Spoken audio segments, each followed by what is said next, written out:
a good inning defensively by any stretch. But, man, we could talk about his defense all we want to. That contributed towards the loss, no doubt about it. Not being able to have Kyle Gibson out there not only contributed towards the loss yesterday, but also toward what the bullpen's going to look like over the coming days. It's not in a good place right now. More importantly, though, man, your offense scored 3 runs against the Miami Marlins. Your offense has not been good enough. And specifically, Alex, I've been telling you this all year, and I don't understand why it took you this long to get on board. The offense is struggling with runners in scoring position, man. They just can't get the big hit. If you look at it right now, the Cardinals right now have their second worst batting average with runners in scoring position for any single season in franchise history. You have to go back to 1919, once again with that Dots character. Dots, back.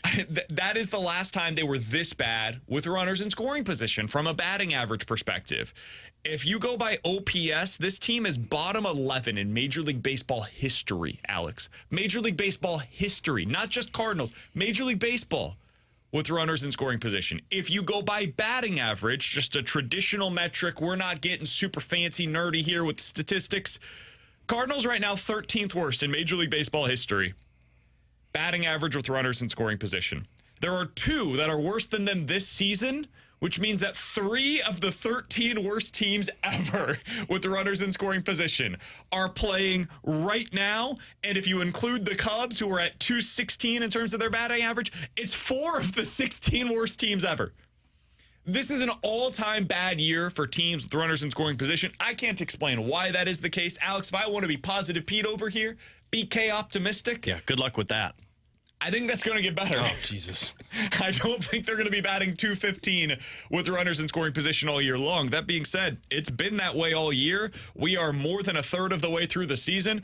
It's hard for me to talk back when you say they're bad in these situations, and it's what's crushing their season right now, I appreciate you amending what you started with, because you did your whole BK buildup there of throwing all the stats and saying I did. I was the one that told you the runners in scoring position was awful, and it was the one area that I was like, yeah, this team's no good. And then you go 1 for 10 against the Marlins, and you try and take credit for it. I just don't understand you, BK. But anyway, that is the area that always keeps me from putting that conductor hat on.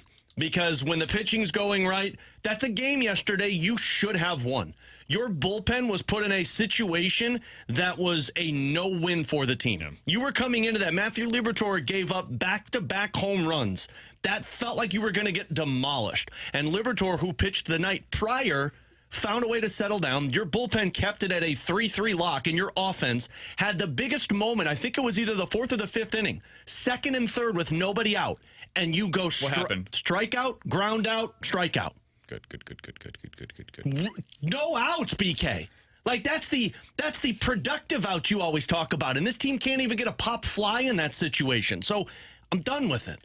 You've got to find a way to be able to come through in a clutch situation. And I know it's not a stat that gets your jollies all excited, but the clutch... Talk about my jollies. But the clutch factor right now, to me, it's on 2 guys. And the only 2 guys, maybe 3, I hear the argument from Brendan Donovan because he's starting to heat up. But it's Winn, Burleson, and Donovan. And unless those 3 are at the plate with runners in scoring position, you're not scoring runs, which to me means you're probably going to get 3 or 4 runs in a game, which, surprise, surprise, is what the Cardinals have been doing for the last 3-4 weeks. Yeah, and this is the reason they keep falling to some of these bad teams across baseball. They somehow can beat the middle ground teams like the Cubs, the Reds, but when they go up against these bad teams, they should be destroying the Miami Marlins. And look, yesterday, it's a bit of a roller coaster that game was, because I went from going, all right, wave the white flag, Liberatore's on the mound, to holy crap, you actually have a chance to win this baseball game, and your offense doesn't come through. These are the series where it is most frustrating. You know, there are going to be series where you have a tough time with runners in scoring position, but it shouldn't be every single one of them, and it really shouldn't be against the Miami Marlins, the Colorado Rockies, or the Chicago White Sox, where they lost 2 or 3. Those are the big 3, BK. Like, those 3 teams, you cannot be losing these series or splitting with them. Your offense has to carry you through some of these games, and it is just not doing it, and it's because of runners in scoring position. Price is Right rules. Closest to the pan without going over ends up winning. What is Nolan Gorman's batting average right now with runners in scoring position? This is trick question, 125. 127. That was impressive, T-Bone. It's 125. He's batting. Couldn't have even done it. 125. He looked at it earlier today. Come on, I did he's not cheating. look at it. That's impossible, man. That is so No, it's bad. not impossible. You're the face of what you thought was one of the big three for the future of your team is doing that right so now. your 2, 3, 4 most days right now is Burleson, Goldie, Gorman. They're batting 200, 190, and 125 with runners in scoring position so far. 200. It's Burley. Burley is batting the best, and he's at 200. I mean, this is not a lineup that can get it done. Forget the playoffs, dude. They got to start performing right now during the regular season. And Wilson Contreras was really good with runners in scoring position before he got hurt. 854 OPS. Lars Nootbaar was really good in those spots. 894 OPS. Brendan Donovan, Alex, you mentioned it. He's been very good in those situations. You know who else has been really good in those spots? Jordan Walker. He had a 775 OPS with runners in scoring position prior to going down to that guy AAA. stinks. Of the top 5 players in terms of runners in scoring position OPS on the team this year, it's Lars Nootbaar, Wilson Contreras, Jordan Walker. Those are 3 of them. Pedro Pajes is up there. He also has 15 plate appearances. He doesn't even count. Brendan Donovan is the only one that is active, playing on a regular basis, and is in the top 5 in the team in OPS with runners in scoring position. Otherwise, this team is just not getting the job done. And until that changes, I can do my choo-choo. We can go down our merry little way talking about what they're going to be, whether or not these games against the bad teams should influence as much as they have. Like, we can have a million different conversations about the St. Louis Cardinals. Ultimately, it comes down to, can you get the big hit? Because the pitching has been pretty good, both in terms of the rotation and the bullpen. The bullpen's definitely been carrying its weight, especially lately. This offense isn't good enough. And they've got too many names in the lineup to be this bad consistently. I know you're hurt. I know you don't have your full allotment of position players available to you right now. These dudes have just got to start coming through, especially with the big innings when you've got a runner in scoring position. Less than 2 outs. Come on, man. And as much as I do agree with that, because you pluck Wilson Contreras and Lars Nootbaar back into this lineup, I think it looks different with those guys in. Here's the problem, though. The situation where you're coming up with runners in scoring position is with Goldschmidt, the 4-hole, and Arenado at the plate, or it's your 8-9 hitters like yesterday with second and third, nobody outs. It's Pajes and Ciani. And with Nootbaar and Contreras, I'm just assuming maybe Contreras moves in there in between Goldschmidt and Arenado or above them. But until you move Goldschmidt and Arenado down further in the lineup because you've got better hitters up there, you're going to continue to be in this position where Goldschmidt, Arenado step to the plate with runners in scoring position and you don't score. Yeah, and when they can't do this is what prevents them from getting away from these close games, because they're not putting up a ton of crooked numbers on the scoreboard. That second and third situation, there should be 2 on the board in that game. And that's how you can kind of ease some of this pressure that's being put on this bullpen that BK mentioned. Put up these crooked numbers, you start to pull away from some of these games. Be able to put up some of these numbers, the pitching's keeping you in them. All of a sudden, you're looking at more of those 3-4 run games, and now you're not stretching the back half of this bullpen. I mean, I find it interesting yesterday that Helsley wasn't even warming up with a potential save opportunity coming up in the 9th inning. I don't know if he's hurt, or it was them saying, hey, we've got to avoid him. We've got to start getting those guys in the back part of our bullpen. 3 straight games going extras. Exactly. And because your offense, and look, the offense did its parts in game 1 and 2. It was really game 3 that it did not do its job. But that is the part that really is frustrating, because you're not being able to separate and have some of these easy wins that's less stressful games on the bullpen, on the starting staff, because you're not putting up these crooked numbers when you should, because your main guys, Goldie and Arenado, are not coming through when they have this opportunity. He's Alex. That's T-Bone. I'm BK. BK and Ferrario with you until 2 o'clock today. We're going to talk about these Cardinals and the Rickwood game with John Smoltz, who will be on the broadcast for Fox Sports coming up at 1 o'clock. Excited to talk with him, especially breaking down the Cardinals' veteran pitchers. They pitch in a style that I think John Smoltz would certainly appreciate. So we'll talk to him about that coming up at 1 o'clock. Coming up in about 30 minutes or so, 314-399-9646 is the Air Comfort Service text line for questions and answers. You guys can always watch us on YouTube as well. YouTube.com/101ESPN That is where the Graveyard Chat is off and running today. Coming up next, guys, Masyn Winn feels like he's becoming the face of the Cardinals. Today could be another game that goes a long way in him becoming even more of the face of the Cardinals. Talk about that next year on 101 ESPN.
So we had a neighborhood garage sale a couple of weeks ago. My wife was posted up on our driveway, and we had about 5 or 6 people that came by and asked us where we got the exterior paint job done for our home. They thought that I did it myself, and I told them, no, I use Rhino Shield because the paint that they use is not really paint. It's a ceramic coating that is stronger than any type of paint you're going to buy from the hardware store. We did this 3 years ago. Some of these people that were asking at our garage sale thought that we had just gotten it done. So it's time to call Rhino Shield for the exterior of your home. And whatever type of exterior you have, block, brick, wood, they're able to take care of any of it. The product that the ceramic coating that Rhino Shield uses sticks with everything. It's 100% waterproof. It deflects 90% of the UV rays. It's all backed by a 25-year transferable warranty. So give Darren a call today. I loved the job that they did on my exterior of my home. You will as well. 877-25-RHINO, 877-25RHINO.com.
Swing and a fly ball, wallop deep left. That ball's got a chance.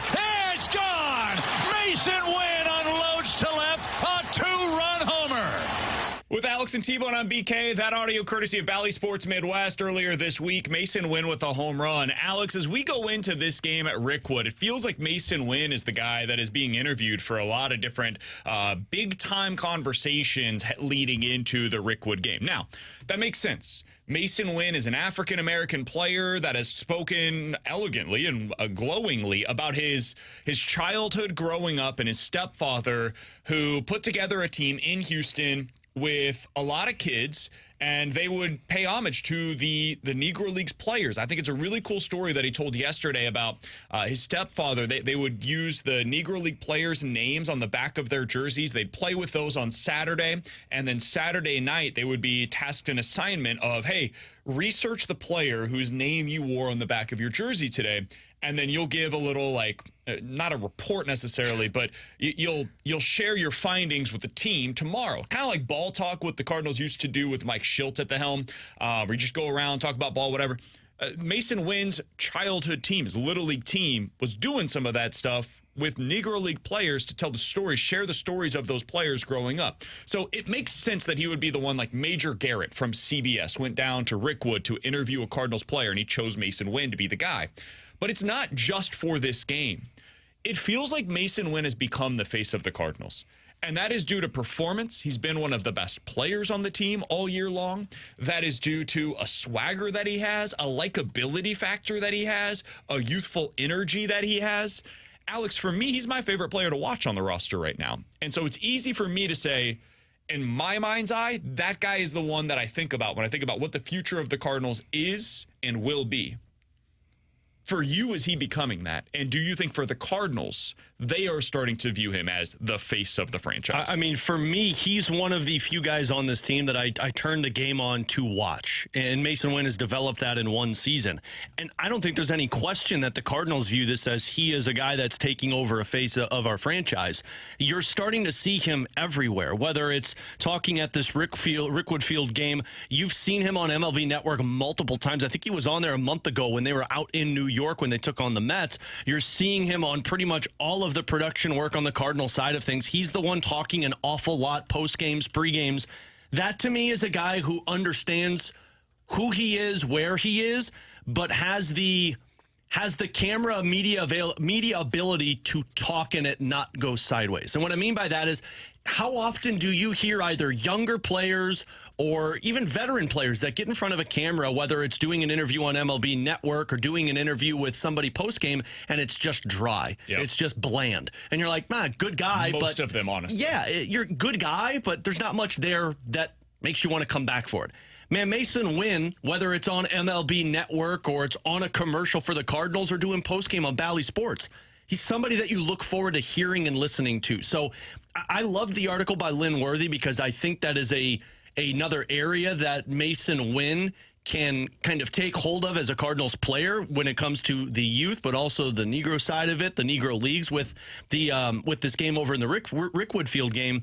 I think Masyn Winn has that ability to do that, and he took the spot that I thought Jordan Walker was going to do this season.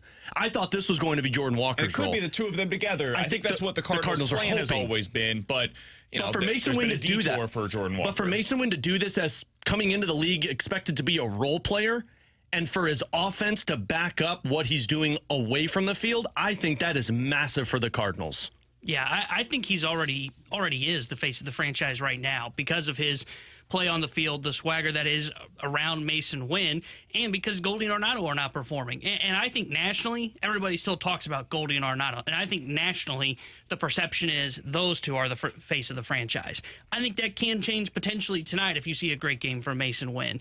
Or you start to see more games on national television where Masyn Winn performs really well because everybody's just going to go to the names of Goldie and Arenado. I can tell you right now, watching this team, they're not the face of the franchise. Yeah. It's Masyn Winn. He brings the swagger that like a Yadier Molina brought when he was a young player behind the home plate, and he's performing on the field. And I think those are the two things that you have to be the face of the franchise, and I think that's why he is that currently. I don't think it's a question of if he's going to be. He already is the face of the St. Louis Cardinals franchise. And I think that's good for them.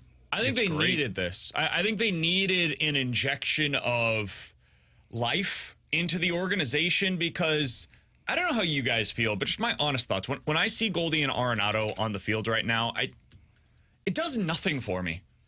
Like, I hope that those guys become the players that we were all expecting them to be in 2024. And I loved watching Arenado early on when he came over to St. Louis. I thought he was just spectacular. Defensively, amazing, everything that we could have expected, and then some. And offensively, of course, when you look back at, was it 21? The ability that he showed was amazing. And he's a consistent 35 homer, 100 RBI every season type of a player until this year. And now you watch it and you're like, man, that is not the guy that I watched the first couple of seasons of him being here in St. Louis. Paul Goldschmidt, not the guy that we watched early on in his tenure here in St. Louis. I don't enjoy it. It's not fun. When I watch Masyn Winn, it's just fun. And so much of what baseball is supposed to be is, man, this is a game. It's a kid's game, and you're supposed to enjoy it. And as a fan, I'm supposed to have fun watching it. And this team, for the most part, and many of the players, not all that fun. It's not exciting, not a fun brand of baseball to watch. Masyn Winn is the exception. That dude is fun as hell. Every night, he could do something on the baseball field that you may have never seen before. He might throw a ball 100 miles an hour across the infield. That dude might make a play at shortstop where he is just like the play that he made the other night. You've probably seen it before, but it's rare, where he's ranging to his left and decides, you know what, I'm going to take this. I'm going to second base, stepping on the base, and like going sideways with a throw to first and getting the guy out by an inch. That's amazing. Think about that, what you just said, though. All of the examples are defensive plays. And offensively, he's batting 300, by the way, at 22 years old. But we're not even like he's not a power guy. And most of the time when we're talking about the stars, it's all about the power. It's all about, well, look at this guy. He's got 40 home run potential, or this guy is always a threat when he steps to the plate. Masyn Winn is a different type of threat when he steps to the plate, but you're more talking about him because of his defense and his ability to just hit the ball well and get on base and showcase his speed. I think he's perfect for this fan base specifically, too. I agree. Because it's a reminder of yesteryear, right? Like when you watch Masyn Winn, you think to yourself, that guy could have played in the 80s. He could have played here for Whitey. It's like the rebirth of Ozzie Smith. There's some of that, but I always hesitate to compare anybody to like the all-time great. I'm not comparing like the same career trajectory, but it was a guy that was different than the type of stars that the Cardinals had. And when Ozzie was taking center stage for the Cardinals in the 80s, it was like, well, we haven't seen this guy before. And that's he fit. You haven't seen Masyn Winn in a long time at the shortstop position. 20 years. Yeah. I mean, Edgar Renteria was the last guy that kind of played this style where you've got speed, you've got defense, you've got athleticism, you've got a bat that can hold its own at the position as well. It's been 20 years since we've seen this kind of player for the Cardinals at shortstop. And again, he's 22 years old. He's probably going to get better. We've learned with Jordan Walker, with Dylan Carlson, progress not linear. It's very possible the bat takes a step back next season, and this is not just the taking off point where it's going to get better from here every single season. But a below 20% strikeout rate is unbelievable at his age. Contact rates through the roof. Two-strike approach, amazing. One of the very few players that actually has one in Major League Baseball nowadays. I think right now he's top 3 in Major League Baseball hitting with 2 strikes so far this season. And the power is actually starting to come a little bit. We've seen some more pop in his bat in recent weeks. And oh, by the way, he's on pace to potentially have like 25, 30 stolen bases in a season as well. So you add all of that up, one of the more valuable players in baseball, and he's yours. Like this guy is going to be here for a really long time. And so tonight, I hope it will be a showcase of who Masyn Winn has become for the Cardinals, because that team you're going up against across the way, San Francisco, they've been trying to develop this guy for a really long time. They have been doing everything they possibly can, and they've had a number of candidates over the years that could have become their next star player. But over the last 5 years or so, they've been searching and searching and searching, and they don't have one. They are a team without stars. They are the Cardinals if they didn't have Masyn Winn. They are the Cardinals, even over the last couple of years, if the Cardinals hadn't had Paul Goldschmidt and Nolan Arenado. They've just been piecemealing things together. They're boring, they're blah, they're bland, and the product is a 500 product now for 4 or 5 years. The one team they had that actually performed really well over the course of the regular season, nobody believed in them, and then they did nothing in the postseason. So I think it's a good reminder that at least while the season has not gone the way any of us had hoped, there is some hope in the form of Masyn Winn, and tonight can be a showcase game for him. I'm just glad that Ollie is not going to, sit him to make sure his back's okay. Well, we haven't seen that yet, so don't be so sure. We just spent an entire segment in the BKO as Brandon Crawford starting at shortstop. He's going to be starting tonight as long as he's healthy. God, just double down with it. He's not playing Saturday. Oh, yeah, no, or Sunday. That actually, 48 hours. I would totally, I bet you Saturday will be the game that he gets off. That'll be the day he gets off. DH is one of the two. Can we, real quick, before we get out of here, we've mentioned showcase game for Major League Baseball. Really cool event. I love what Major League Baseball has done with these events. I don't know if there's a way for them to avoid this. I think the answer is there's not. It's really unfortunate that the pitching matchup is Andre Palante versus Keaton Winn. And no disrespect to either of those two guys, but that's not what you want. That if you're Major League Baseball, that is not the pitching matchup that you were hoping for in this kind of an event. I know the Cardinals don't have a lot of like premier number one starters, but like, man, Sonny Gray, Miles Michaelis, even Lance Lynn, Kyle Gibson, any of those guys, any of the other starters in their rotation would have been a better fit for this kind of a game. Hell, if Kyle Gibson was available today, I know the back is still probably sore. He said earlier today he woke up, he was feeling sore, so he probably wouldn't have been available for them. But that would have been nice for them to be able to go to him today. Keaton Winn, he's 26 years old. He's a young guy still in Major League Baseball. He's a 6 ERA this year. Who would you have rather seen? Blake Snell? He's been bad Logan too. Webb. Logan Webb would have been the guy for them. The problem with this is it just sucks, dude. The problem is baseball scheduled it in the middle of the season when you really couldn't plan your rotation Jordan properly. Hicks would have been ideal for a game like this. Not for the Cardinals. No, but for the Giants, I'm you've not got. sure Wynn's ideal for the Cardinals. That's also no pitcher's ideal for the Cardinals. It just sucks that this is the matchup.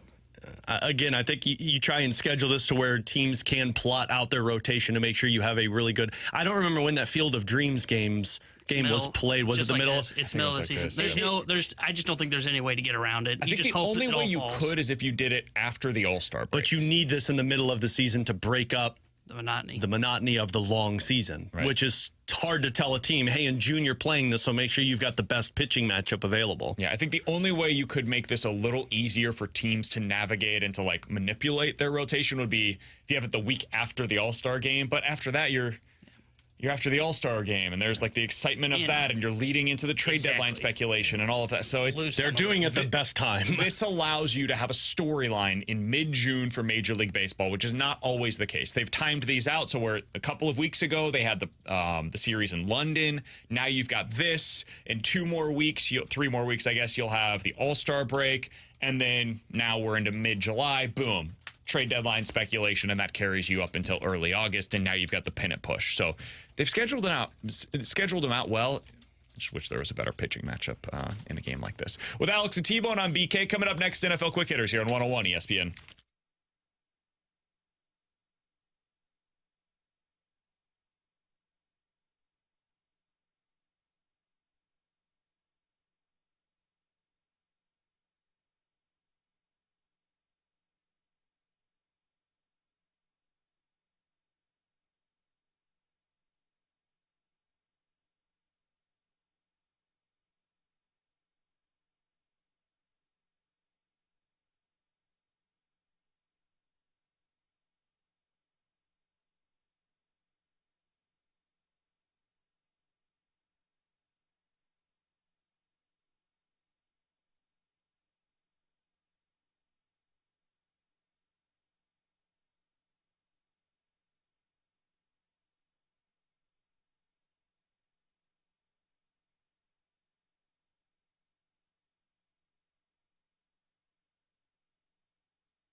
Terry Hendrickson here with a Sports Center update driven by Johnny Londoff Chevrolet and Johnny Londoff Autoplex. Cardinals fell to the Miami Marlins yesterday 4-3. They are back in action tonight. 6:15 will be first pitch as Andre Palante will get the start for the St. Louis Cardinals as they take on the San Francisco Giants at Rickwood Field. The Sports Center update is driven by Johnny Londoff Chevrolet and Johnny Londoff Autoplex. See them at londoff.com. Chevy, together we drive.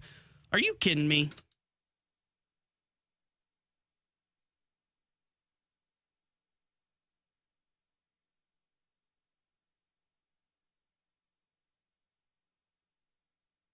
With Alex and T-Bone on BK, all right, let's dive into some NFL quick hitters. Alex, there was a story that came out yesterday. I don't know why or how this came out, but whatever. Tom Pelissero was on the Rich Eisen show, and he said, quote, at some point, you want quarterback numbers to not go over a certain percentage of your salary cap. For example, the Cincinnati Bengals are paying Joe Burrow $55 million per year, which means his deal alone accounts for roughly 25% of the Bengals' entire salary cap. He says that adopting a, quote, NBA model might be one way to better regulate those percentages. The NBA has a max and a supermax contract that players can get, and they are in line with their respective salary caps. So as the cap increases, those salaries increase, and it's in line with a percentage of the cap instead of a specific number year in, year out. So basically, it would be a separate cap for quarterbacks compared to the rest of your roster. Alex, this is nonsense. He then went on to add, like, it has basically no legs, no traction whatsoever. It's probably not going to happen, but it's an idea that he threw out there. What do you think about the possibility? It seems like it's a really dumb idea.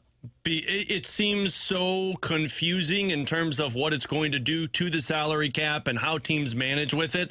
With that all being said, that's confusing and stupid to me. I think there are teams that are like, yeah, we need to absolutely do this because these quarterback contracts are getting absurd. So I have a gut feeling people in the NFL are going to be like, yeah, let's do this because it gives us our opportunity to pay the quarterbacks. But from a fan perspective, man, it seems really odd. It's pretty simple. If you don't think your quarterback is worth the money that they're asking to be paid, don't pay them. Pretty simple to And you. if you do, pay them. It is that simple? I don't think it's that simple. Wow.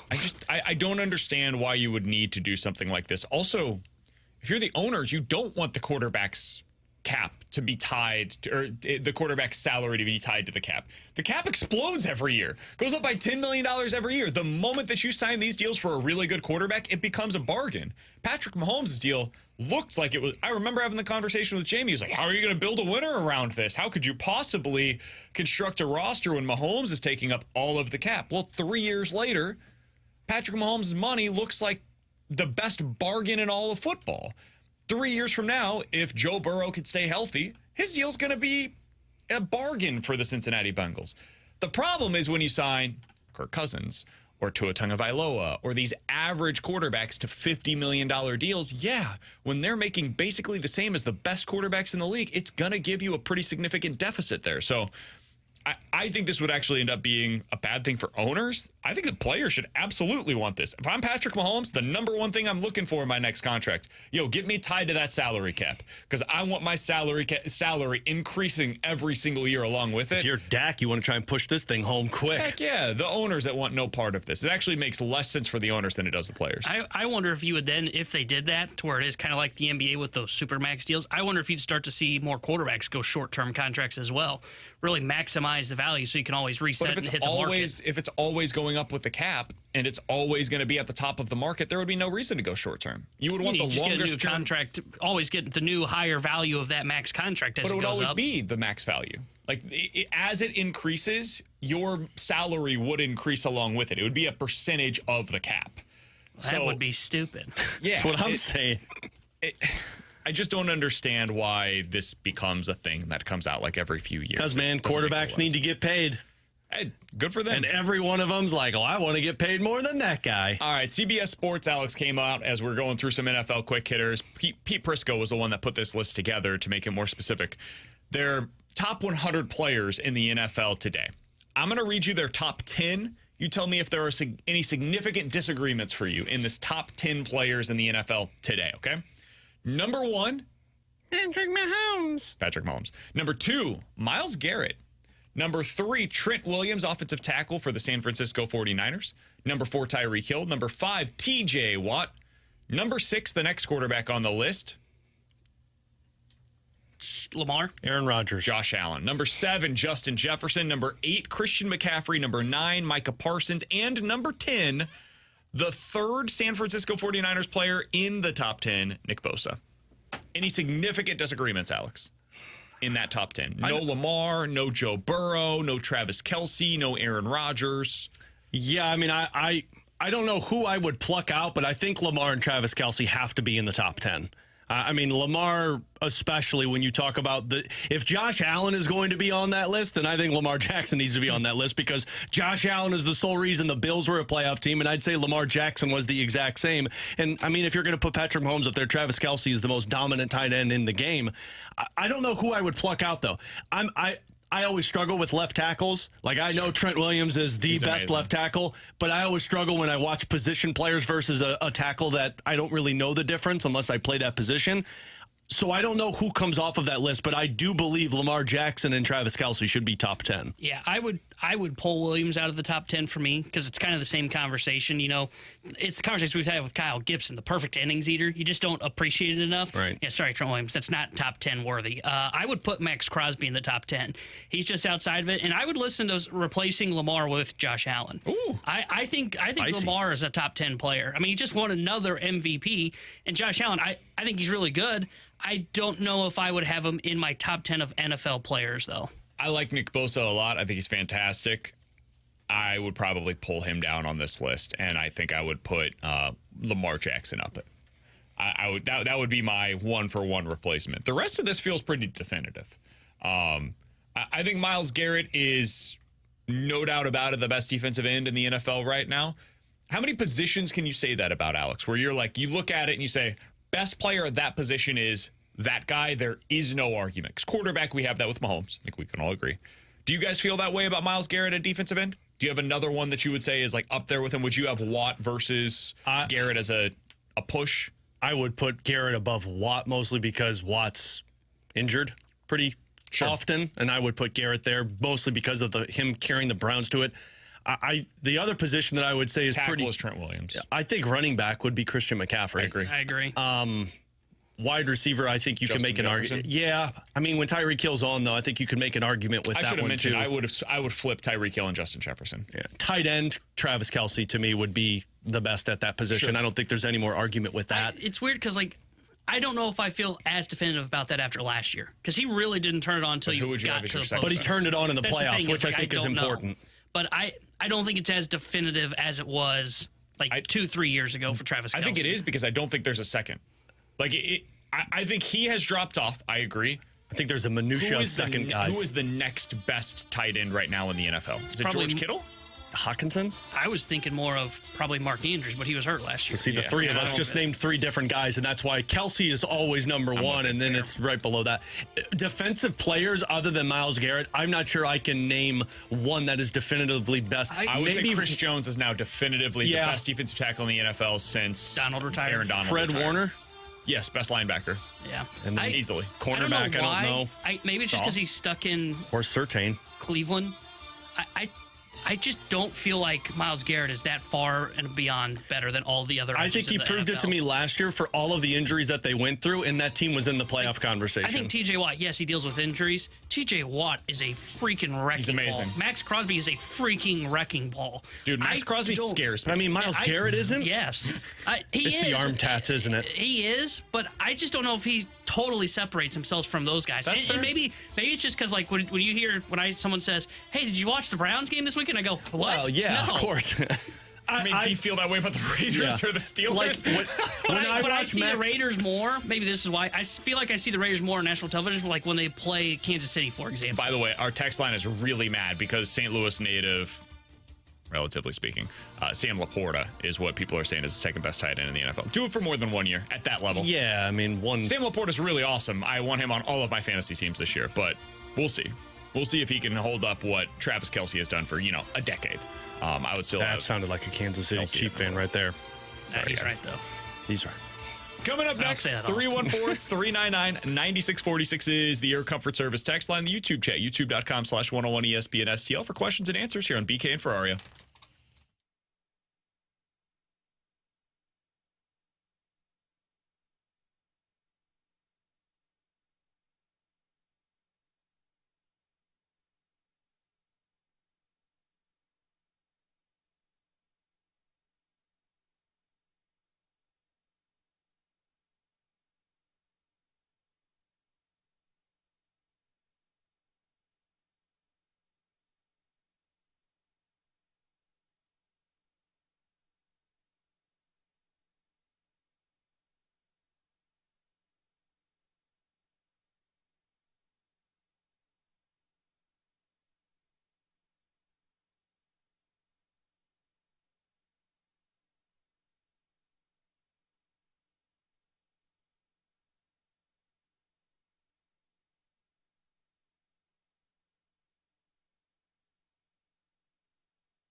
With Alex and T-Bone on BK, 314-399-9646 is the Air Comfort Service text line for questions and answers. Alex, we got this one, though, that I want to get to first before we get to the text line, because The Athletic is going through. Last week, they did the best value contract for each team in the NHL. This week, they are going through the worst value contracts. They started with the Eastern Conference remember, tomorrow. entry-level contracts don't count, man. Correct. They also aren't doing goalies for this. Good I think it's hard Was that to for the value best them, I contracts, guess. too? I don't know, man. Okay. There would be a lot A lot of rules on these. For the NHL's worst value contracts, they'll do the Western Conference tomorrow, would be my expectation. So we'll get the answer to this from their perspective, but I want to get your thoughts, Alex. The Blues' worst value contract from last season was what, in your opinion? Who do you think I'm going to say? Because I told you guys in the break that there is one that I'm not sure anybody would guess. Because I think there's obvious ones that people are going to go to, and that's not mine. Yeah, I mean, I would assume that you would say Torrey Krug, but I don't know where else you would and go. I don't, as this is going to surprise people, Torrey Krug was not good, but compared to that salary, he played like $6.5 million. I know, but he played like 23 minutes for you. And like, to me, it wasn't as bad as some guys that are getting paid like $9 million. The guy that I would have is Jakub Vrana. Yeah, he didn't count either. He didn't play enough games. But it still counted towards the cap. Yeah, I mean, he was like, what, $3 million last year? 4, wasn't he? But once you put him down in the minors, it doesn't matter. I get it, but a cap. I would still put him there, and I know it doesn't count towards your cap, but you had to rely on guys you didn't want to rely on because you gave that guy that contract and it didn't work. Because if he was making $1 million, you'd probably just stick with it. You gave him you acquired $3.5–4 million, and you were forced to play Bolduc last year in the top 9, which essentially worked out. At least Torrey Krug played the season for you and played 22, 23 minutes a night and was good for stretches. Justin Falk was the other one that I think a lot of people would have gone to and said he wasn't any good for his value. But the first If half... you're going that route, I would go Kevin Hayes. I even think Kevin Hayes, again, not good, but did the job. He was a third-line center for you and was really good in the faceoff dot. To me, Vrana would be the one that I would say was a waste of a contract. I don't value leadership, and I'm sure that goes into some of this contract stuff that we talk about. But I don't know how good your leadership is when you had to fire a coach in season. To me, it's Braden Shen. I don't even think it's close. He wasn't worth $6.5 million to be your second line You think center Shen last was year. worse last year than Torrey Krug? Yeah. No way. For Torrey Krug, I think Krug was. I think Shen fine. added more to that Krug team was blah. than I don't Torrey think Krug. Shen was good enough. Last year, he should have been better than what he was for $6.5 million, and he's got 3 more years on his contract. That contract's going to be the worst one on the books probably here soon. I also think I think it was the worst one last year. I think the tone on him changes next year the same way it changed from 1 year with Colton Parayko. I think there was a lot more to Braden Shen's game off ice than there was on ice. 301-439-9646 is the Air Comfort Service text line for questions and answers from the 636. Alex, do you think the Blues should consider trading for Patrick Laine? No. God, no. Patrick Laine, to me, is a Pierre-Luc Dubois. You trade for that, you're going to be stuck with a problem on your roster. I would not trade what it would cost for that. Agreed. From the 314, guys, do you think that the Blue Jays are going to sell this year? If so, Gausman is due 2 years and $46 million over the next couple of seasons. Would he be somebody that the Cardinals should target? I would absolutely target Kevin Gausman. I do not know if the Blue Jays are going to go full fire sale, though. If they're going to sell at the deadline and you want one of their starters, Yusei Kikuchi would be the guy. Yeah. T-Bone has loved him for the last couple of seasons. He was the first one that turned me on to him. 5 and dive. I would say Kikuchi would be the one that I would be going after. He's been more 6 innings, I think, lately. Gausman hasn't been very good this year. Yeah, but I don't know if I would take... Plus 34 years old next year. Welcome to the ARP Club. Perfect. Yeah, look how it's going this year for us. Our best guy, we have to limit the innings because we're worried about him. Gausman's been fine. He hasn't been as good as he was in previous seasons. He's not pitching like a number 2. So, nerdy numbers at time. Oh, here we go. His underlying stuff suggests that he's been a little unlucky, and it'll probably get better in the second half. Might not happen, but he's been a little unlucky. Yeah. Gausman, I would still trade for him. I believe he can be a guy that would really help you out. Although, granted, with him going through 2026, I don't know if they would move him. I think it'd be more likely they would look to move Bassett and they would look to move Kikuchi. Because I'm with you. I don't think Toronto's going to do a full fire sale. They just what's it called? They just redid that ballpark there in Toronto, so they've like raised ticket prices and they want to continue to have people sitting in the stands so they can pay for those renovations. And if you fully tear this thing apart, you're not going to be able to do that. So I think if they do sell, it's going to be just the smaller pieces like a Kikuchi. Maybe it would be Bassett, but I don't see them going full fire sale. All right, from the 618 guys, do you think that Travis Kelce is a bit of a product of his environment, the offensive scheme, the quarterback play? Yeah. If he plugged another good tight end into his spot, do you think that he would have similar numbers? That's where I would disagree. I do think he is, I think he's a great tight end. I don't know if he's clear-cut the best tight end in football if he's not in the Kansas City Chiefs system. At this point or generally? Early on in his career, I wouldn't say that, but I think now that you're later on in his career, I would say like if you put him with, I don't know, Miami's a bad example, Buffalo, for example, you're not talking about him as like the clear best tight end in his in the sport. I think this was the first year where he wouldn't have been. Every other year of his career, I think he would have been either in the conversation with Gronk. I think those guys were always 1-2, or the clear-cut best guy post Rob Gronkowski's prime. This year was the first one where you could see he did lose a step. He was not the same athletic guy. I think a lot of that stemmed from the injury that he had in training camp, though. He got hurt in training camp, missed that first game, and I don't think he was right all season long. Man, we saw him in the playoffs. That looks like a different player. And maybe that's just where he's at this point in his career where he can really ramp it up for a month, and otherwise he's just going to be kind of an innings eater for you. Like, hey, 3rd and 6, go to Kelce. You got a big red zone play, give it to Kelce. But otherwise, you need other players to be able to step up for the season. I think otherwise, though, I do not think that he's a product of the system at all. I think Kelce is the system. He's the guy that makes everything else work. Now, he and Mahomes are the big one, too, but he was this guy prior to Patrick Mahomes. He was doing this with Alex Smith, man. Like, he's a hell of a football player. Year that Mahomes went down with an injury, what was that, the second half? I mean, Kelce was the go-to guy for that stretch. Yeah. I think he's going to be the possession monster he is wherever you put him because somebody's going to throw it to him and he's going to find a way to separate. He's just built like a freak. All right, last thing here. Guys, are you allowed to talk about the Major League Baseball draft? We are. No. We are indeed. No, yeah, it's not in my contract, so move on, please. We are indeed eligible and allowed to talk about the Major League Baseball draft.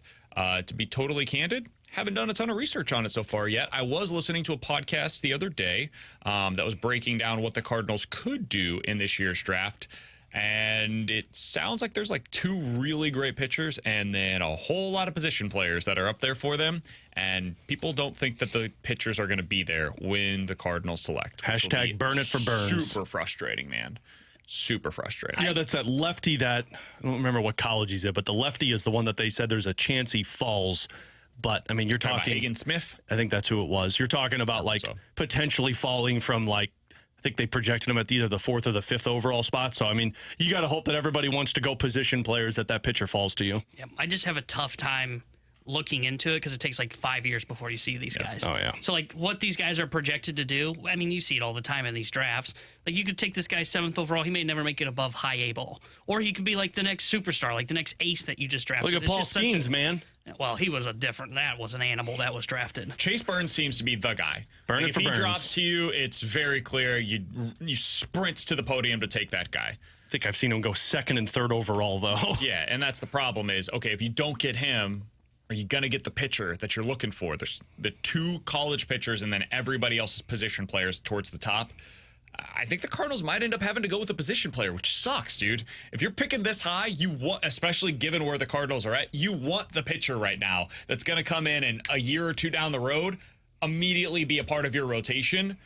And it doesn't look like that guy is likely to fall to them. So it's a bummer. Drafts are a crapshoot, and you never know what if you have the number 1 pick this year, we were talking about it before the show, in the NBA draft, that sucks, man.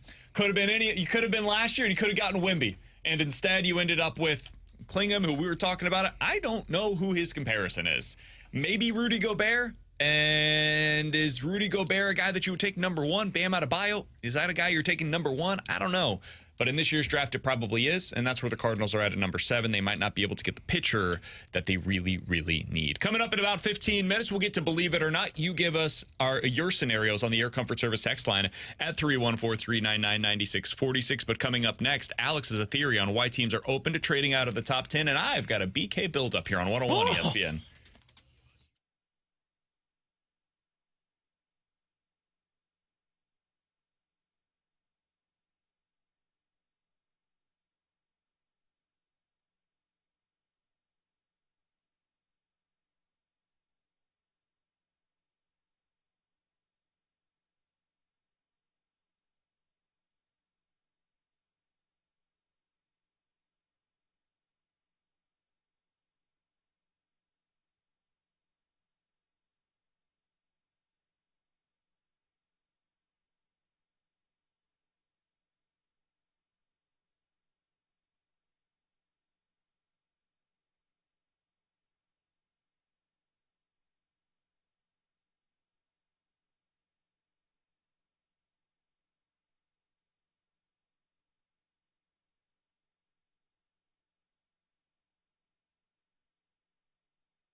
Alex and T-Bone on BK. Alex, I think we've seen 6 of the top 10 teams in this year's NHL draft say something to the effect of, yeah, we'd listen.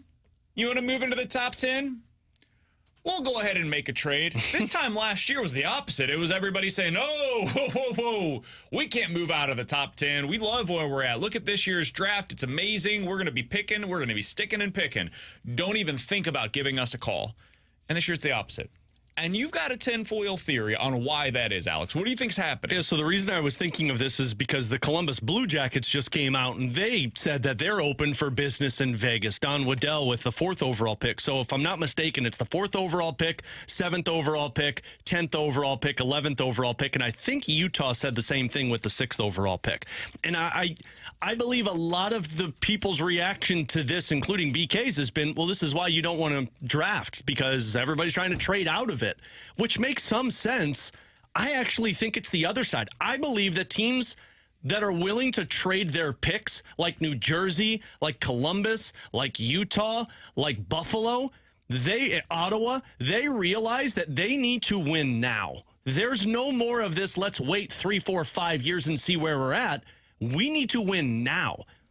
And the market for free agency sucks. Like, there's a reason that Jacob Markstrom was traded yesterday, because go look at the goaltending free agent market this upcoming offseason. It's bad. There's no number one defenseman. Heck, I don't even think there's a number two defenseman available. I think there's 3 4s available that are going to get paid like 1 2s. Offensively, you're talking about one guy, Jake Gensel, and then the best next available is... because Sam Reinhart, I just believe, is not going to be available for free agency. He's going to go to Florida. Now we're talking about Elias Lindholm. We're talking about Patrick Kane. If you're a team that looks at your roster and says, I need to win next season because otherwise we might have to go into another full-blown rebuild. Does the free agent market strike you as something that's going to get you over the top? I don't think so. But you know what will? Trading the 4th overall pick in this year's draft, trading the 7th overall pick in this year's draft. I need position players that can change my roster now. And with all of the rumors of potentially Buchnevich or Mitch Marner being available, or guys in Philadelphia, guys in Ottawa, I just look at this as, I don't think this has anything to do with the top 10. I believe what Corey Pronman and Scott Wheeler are saying in The Athletic, that this is a really good top 10 to have. Frankly, top 15 are going to be good players, and then beyond that, good luck. I think these teams are willing to trade out because they know that they can't wait 3 years for these guys to develop. They need to win within the next season or 2. All right. So you said the most important thing there. This free agency class stinks, guys. Yes, it does. It's absolutely terrible. And the vast majority of them, the Blues should stay far, far, far, far away from, because they're 30-plus years old. They're on the back end of their careers. They're not going to fit into the timeline. And honestly, a lot of them are going to get well overpaid relative to what the Blues could extract value-wise out of them over the next few seasons. But there are some... very few, but some there are not, that I believe could fit into the Blues timeline and they could legitimately target. So, Alex, I've got a list for you. A BK buildup, so to speak. We haven't seen this in forever, T-Bone. Of free agents on the market for the St. Louis Blues that actually makes some sense given their timeline. T-Bone, hit my open. All right, Alex. This is how I'm going to feel after it, isn't it? Let's start out with some honorable mentions. This is what you do. I'm going to go ahead and steal it as well, just to get the names out there, just in case they end up signing with the Blues. I can say, hey, I mentioned that guy during my BK buildup. So we've got 4 honorable mentions. This is Martin Firk, isn't it? The first one, you want a Mongoon, Alex? He's playing currently in the Stanley Cup final. Oh, God, don't bring up Nico Mikkola. Nope. Vincent Desharnais. Come on, man. Learn your French Canadian. Well, it says Desharnais in terms of how you pronounce it. You may not want us to clip this one if he signs. Vincent Desharnais. He's 28 years old. He's 6'7" and 230 pounds. Don't ask me anything else about him because he doesn't really do anything other than hit people, but he will hit anybody that is on the ice at any given time. He does shoot right-handed, so he's going to be third pair right-handed defenseman. Maybe not perfect in terms of the fit here in St. Louis. You probably have this guy, honestly, in Tyler Tucker. But if they wanted to go to the market, get somebody that has playoff experience, a big Mongoon, even if they want him to be basically in their Scandella role, I think he could be somebody that comes in $1 million, adds a little bit of depth to the roster. He's somebody that makes some sense to me. 28 years old. He's so good that he's going to be scratched for the 2nd consecutive game in the Stanley Cup final. I mean, he played a bunch of postseason games for them, though. He's played 28 postseason games for the Edmonton Oilers over the past 2 seasons. He's not good. He's not a great player, but again, not good. Honorable mention. He's big. If he was a left-handed, I'd be all aboard this. Okay. But I would rather have Matt Kessel playing. Totally fine with that. All right, next one up. I think you've mentioned this guy before, Alex. Jack Roslovic? Yeah. Okay, Jack Roslovic is 28 years old as well. Love this guy. He has scored 20 goals in a season. Now, it was for a bad team. Somebody's got to score, right? He was on the Columbus Blue Jackets, 22 goals that season. I don't love him as much as Alex probably does. I don't think he's a winning hockey player. However, if you need somebody to come in, can play center, can also move over to the wing, third-line type of a player, former first-round pick, he could make some sense as well. Again, center/right winger. He's a guy that you could convince yourself makes some sense for the Blues. Only reason I like this guy is because I think he plays with jam, at least when I remember him when he played for the Winnipeg Jets, played with a lot more pissed-off attitude. I don't know where his role would be because you'd be paying him to be your third-line center, and you've got Kevin Hayes. All right, next one up, Danton Heinen. Have you heard of this guy? Boston Bruins I've heard of winger. this guy. He does nothing when it comes to the forecheck. Absolutely nothing. However, he's 6'2", Let's go 200 get him. pounds, and he has a little bit of versatility on the wing. He probably could be a third-line winger for you. I just wanted to mention him because he should be super cheap this offseason. Shoots with the left hand. I think he's Maybe Alexei makes some sense. Toropchenko, so no. All right.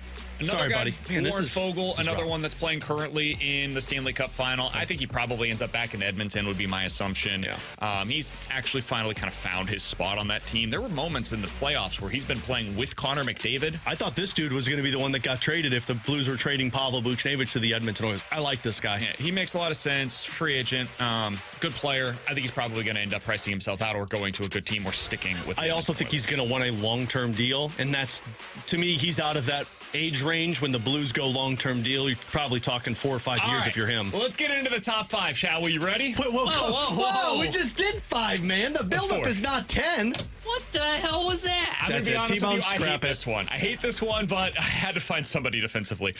Alexander Carrier? No. God, no. He's a small. He's literally a seventh got those defenseman. guys? He's 5'11". He was a top 4 defenseman this year, Alex, for the Nashville Predators. Was playing 19 minutes per game for them. Is he great? No. Second pair puck mover. He's honestly kind of what you have, but He's Scott Perunovich to the right side. I totally disagree with that. He is much better than what Scott Perunovich has been and has proven significantly more than what Scott Perunovich has. Okay, I'll amend it. I think he's what you hope Scott Perunovich is. That's probably fair. Probably upside. He's like Justin Falk light is essentially what you're talking about here. Guess what? I got Justin Falk max. But this guy's going to cost you like a couple $1 million.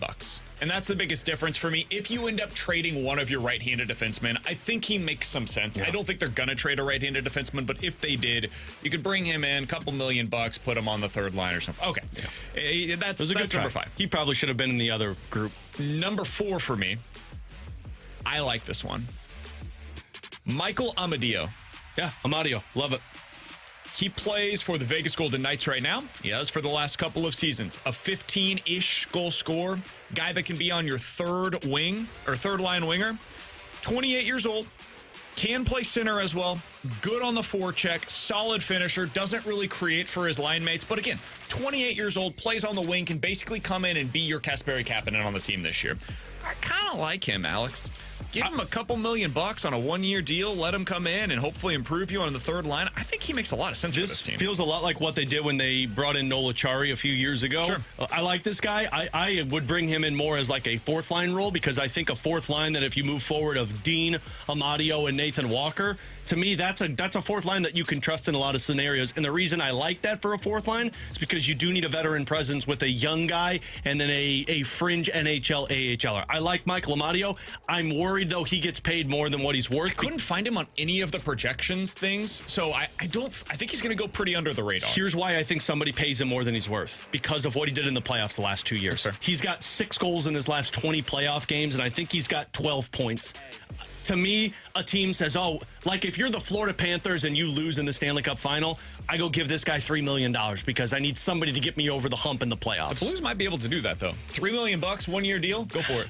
If you could get him, you've got the money. If you could get him for 2 and 1, I would probably do that. But I also wonder if he gets a multi-year deal. All right, Oliver Shillington is the next one. Alex, you Love spent a this lot of guy. time talking about him. He played 35 games for Calgary this season, was previously considered to be a legitimate top 4 defenseman. They really liked him in Calgary, and then a lot of off-ice stuff. Mental health, I believe, was one of the reasons why he stepped away from the game for a year. Came back this year. It didn't look like the same player, at least according to the numbers. Puck mover, has some size to him, plays on the left side. Oliver Shillington is somebody that if everything checks out for you, I would take a flyer on him. Yeah, you'd have to move another left-handed defenseman. The one thing I'd be worried about with Shillington is his numbers when he was really good. Now, he stepped away for a few years because of the mental health, but the year he was so good was when Tkachuk and Gaudreau and Lindholm were there. And then, of course, when he returned after his mental health issues, he was a little bit of a difference? Is that more off ice and just getting back to it, or was that the product that he was around? All right, we don't have to spend much time on the next one. Jake DeBrusk, we've talked about him. 28 years old, 25 goal scorer, involved in the forecheck, distributor, solid defensively, all-around game. The biggest problem with him is not anything about his style. It is not anything about who he is as a player. It's about the years that you're going to have to give him. He's 28, probably going to get a 5+ year deal potentially on this year's market because it is so light. If he was getting 3 to 5 years at $3 to $5 million per year, I'm in. If he's getting 5 years at $6 million per year, I'm probably staying away from that market, but he does make a lot of sense from the Blues if he doesn't end up developing the market that we all expect. We've talked about him, though, but... Yeah, real quick, Saravalli put a rumor out there a few days ago that Brandon Saad could be on the market. If you move Saad, DeBrusk makes a ton of sense. All right, next one up. 27-year-old winger, played this past season for the Detroit Red Wings. Now, I want to say on the front end, get this out of the way. I don't support this. His guy ain't good defensively. Oh, my God, he's bringing back Robbie Fabry. It's not going to help you defensively. He's not physical at all. He's bringing back Doesn't Robbie help Fabry. on the forecheck. Jake Wallman? More rush-oriented than anything else. Oh, Jesus, he's bringing back. Oh, my God, is he trying to get Patrick Kane here? Daniel Sprong is 27 years old. He's a 15 to 20 goal scorer. He can be on your third line, plays 12-ish minutes a night. I don't think there's a ton of upside here anymore, Alex, but previously he was considered to be an okay prospect. I'd maybe bring him in. Go ahead and get him on a 1-year deal. I don't think it's going to cost you a ton. Again, this is the kind of market that the Blues are in right now. Go out there, see if there's any upside in these kinds of players. He's had a little bit of success over the last couple of seasons. In 2023, played for Seattle, had 21 goals in 66 games. I think I would bring him in. That's my number one guy. Given what you're going to have to pay him, given what is out there on the market. That just goes to show Daniel you stay Sprong, 27 years old, potential 20-goal scorer for the 2024 St. Louis Stay the Blues. bleep away from this free agent market if that's the number one desire for you. I don't mind him. I'm not giving him anything more than $1 million. So basically, it would be a PTO. I mean, give him a couple $1 million on a 1-year deal. I think I'm basically talking about the Kasperi Kapanen role. Who could you go out there and replace that guy? Let me ask you this: going would you rather have him or Zach Bolduc? Well, you already had Bolduc, so you don't have to make that. But choice. I don't think he's playing more than Bolduc, which is what I'm saying. I think your top 9 is pretty much set. It's Kyrou, Thomas, Buchnevich, Neighbors, Shen, Saad, Bolduc, Hayes, Toropchenko. I think. See, I would have Toropchenko on my fourth line. I think Toropchenko in a best case scenario is on your fourth line. I'd have Sprong in my top 9. Then if you end up having to maneuver because you've got injuries or something, now Toropchenko comes up. I think when you expect him to be a top 9 forward for you, you suddenly become a little light like the Blues are, or like the Cardinals are with their rotation. I think they view Toropchenko as Daniel Sprong. He went in back-to-back years, 10 goals and then 14 goals. I think they view him as a guy who could get to 20 goals, and they're going to give him the playing time. And Dvorsky, I didn't even mention Dvorsky if he makes this roster. Right. So somebody is going to be on the fourth line. So unless I'm bringing in a top 6 winger, I think you're probably bringing in fourth line dudes. A top 6 winger this offseason. Bring in DeBrusk for one. Unless you bring in DeBrusk. And you're doing that if you move out a Brandon Saad. Right. And I don't think they're doing any of that because that is way too creative for a team that's basically said, yeah, we're not going to be active. My BK buildup, the five free agents that make a lot of sense for the Blues. Next time I'm doing a T-bone 10. Oh, I'm doing a Ferrario 50. Like 10 guys. I'm thought doing we a were Ferrari. onto the list when he finally went number 5. I'm doing a Ferrario 50 from here on out. I can't be wrong with a Ferrario 50. Armadillo, Shillington, DeBrusk, and my guy Daniel Sprong. It's Mikey Amadio, huh? Come on, man. It's Italiano. Dude, it's hard. It's hard out here. Yeah, that's why you're supposed to stay the hell away from it, not go get Daniel Sprong for $3 million. To your point on you gotta like it. Toropchenko in the top 9, this is the perfect year to see if he can be the 20-goal scorer. I mean, you go 10-14 another year, you're trying to get to 20. Yeah. And I think this is the perfect year to do it. And I think you're going to get worse before you get better. And they did get the best out of Toropchenko when Bannister took over. Look at his numbers when Bannister took over. I think that's when he put together like 8 or 9 goals. He's a top 9 forward for you. I think he's got the size and the speed for it. He's got to have the finish for it, and that's what I'm curious to find out. And I don't need Daniel Sprong clogging that spot. What is his role for you moving forward? I would be shocked if when the Blues are winning again, he's not on the fourth line. I'd be shocked. It depends. I don't know what his upside is. Is his upside 14 goals? Because then you're a fourth line player. Is your upside a 20-goal scorer? No. Dude, he's 6'5", and if he goes to the front of the net, it could be a 20-goal scorer. They were using Oscar Sundqvist on the power play over him. different coach was using Oscar Sundqvist on the power play over this him. coach was too. Towards the end of when Sonny got injured, Toropchenko took over On the second, on the second power play unit. man, he's not a top 9 forward. That's okay. 14 goals, literally, and he's not a top 9 forward. Exactly. When we're trying to convince ourselves that fourth-line player. Kevin Hayes is a top 9. I have not done that. Yes, you I've have. absolutely You not just done did it at the beginning of this segment. Nobody remembers because you got a BK buildup of 50 guys. He's Alex. Let's T-Bone on BK. Believe it or not, is next.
Well, you guys are fighting like a band here during the commercial Because he's break. got stupid hockey opinions.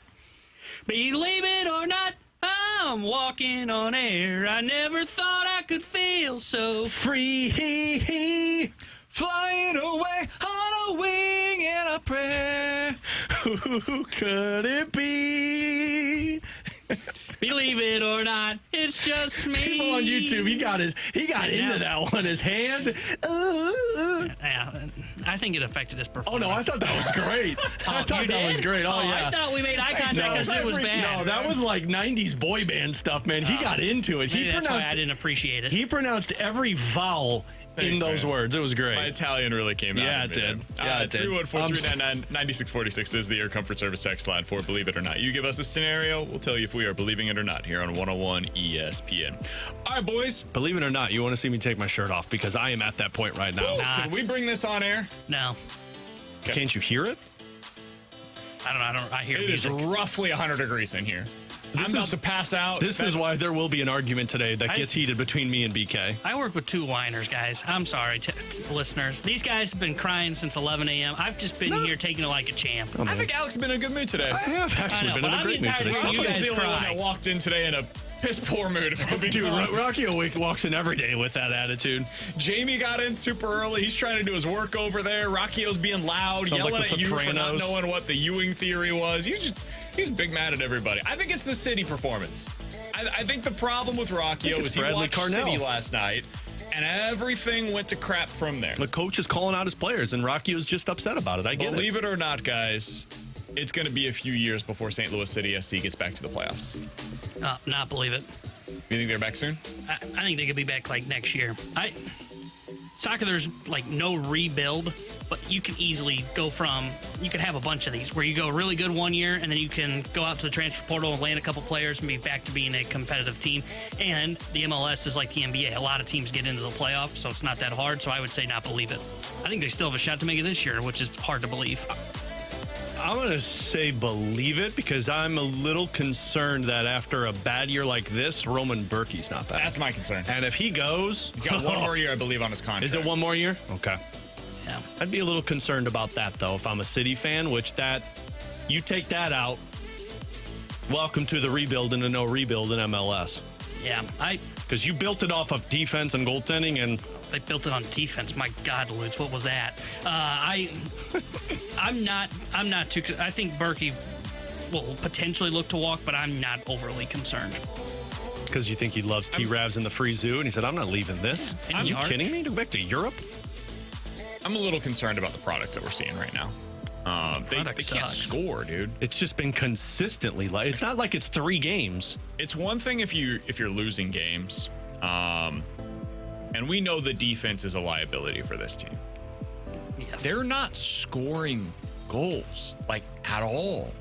They've gone 3 straight games getting shut out. That's not good.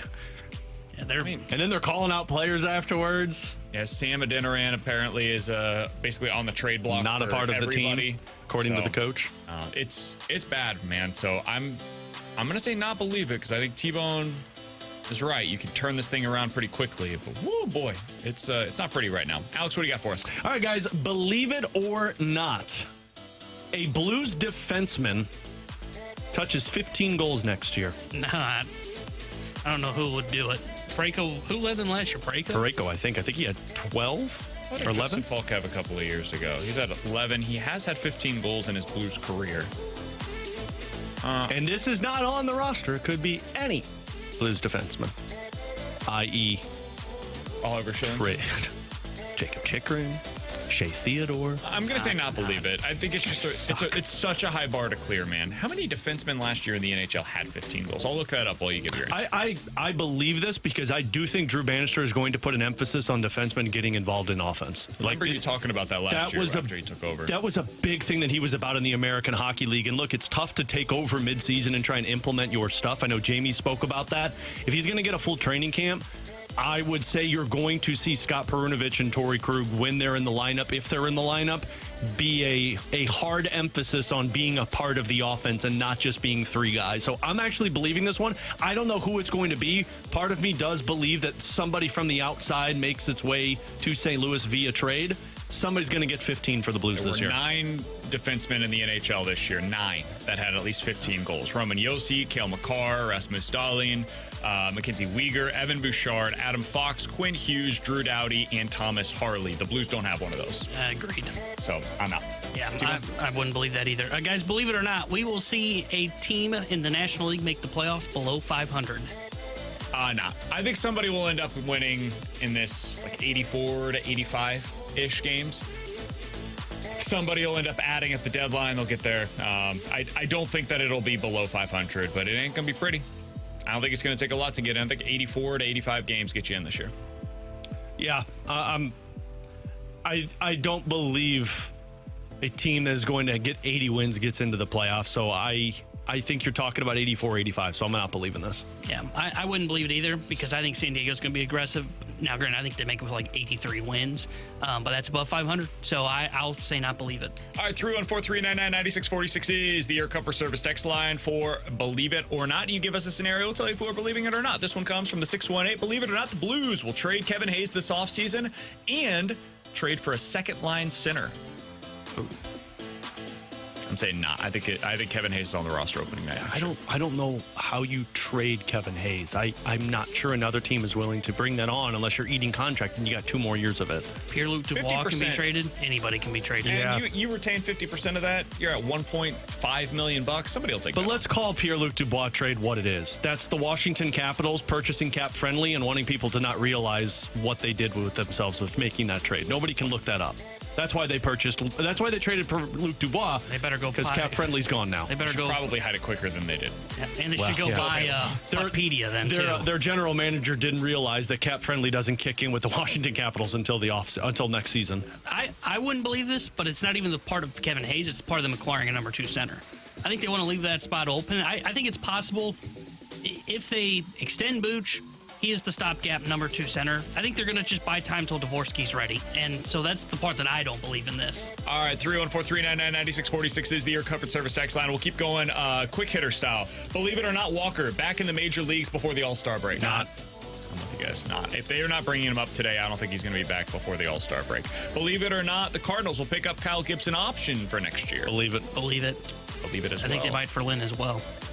I don't know if they end Lynn. up leaving it on the land. I think they pick it up Gibson. on Gibby. Believe it or not, the best move for the Cardinals long term is to trade Ryan Helsley at the deadline. Believe it. Believe it. I'm believing that as well. I do not think they will do it. I think they will see it as a reason to add that they have somebody like him at the back end of their bullpen. But long term, probably Go would get be those the best prospects, move. baby. Coming up in 15 minutes, we're going to dive into the junk drawer. John Smoltz on the call tonight for the Cardinals game down at Rickwood Field. We'll talk to him about that experience being down at the ballpark and what he's seen from the Cardinals lately coming up at 1 o'clock. But next, speaking of trades at the deadline, the Cardinals trading for a starter right now potentially would cost them about twice what it would if they did it at the deadline. Is it worth getting ahead of the market? We'll talk about it next year on 101 ESPN.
Hey, it's BK, and it is time for you to unlock your inner champion today. You can do so at Victory Men's Health. Check them out at victorymenshealth.com, or you can go to one of their 4 great locations across the St. Louis area. When you go to book your first appointment, you go over to victorymenshealth.com. Top right corner of their website, it says book now. You put in your name, your email, your phone number, and you tell them a little bit about what you're dealing with right now. They'll get you hooked up. I did this a couple of weeks ago, went in for my first lab draw.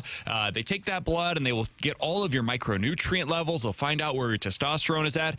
They'll set up an appointment for you to get a consult with one of their people internally, and they'll tell you everything that you need to know about your numbers. They'll go through them all with you, set up a plan for you to unlock that inner champion. Maybe you're walking around, you get up in the morning, you say to yourself, man, I didn't get the sleep that I feel like I needed. My workouts aren't giving me the same results that I once did.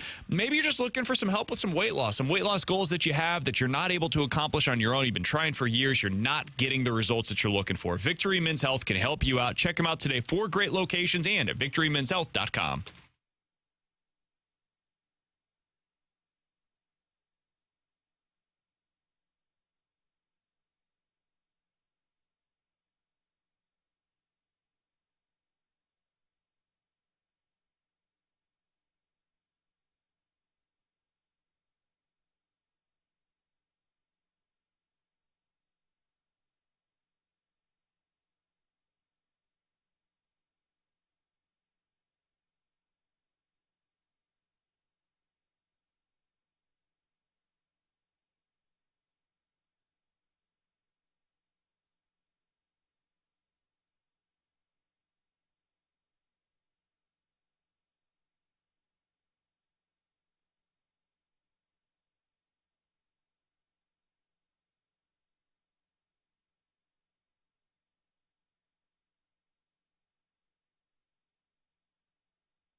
Taylor Hendrickson, the USA Sports Center update driven by Johnny Londoff Chevrolet and Johnny Londoff Autoplex. The Cardinals lost to the Marlins yesterday 4-3. They're back in action tonight as they'll be taking on the San Francisco Giants at Rickwood Field. Andre Palante will get the start for the St. Louis Cardinals. This sports update driven by Johnny Londoff Chevrolet and Johnny Londoff Autoplex. See them at londoff.com. Chevy, together we drive.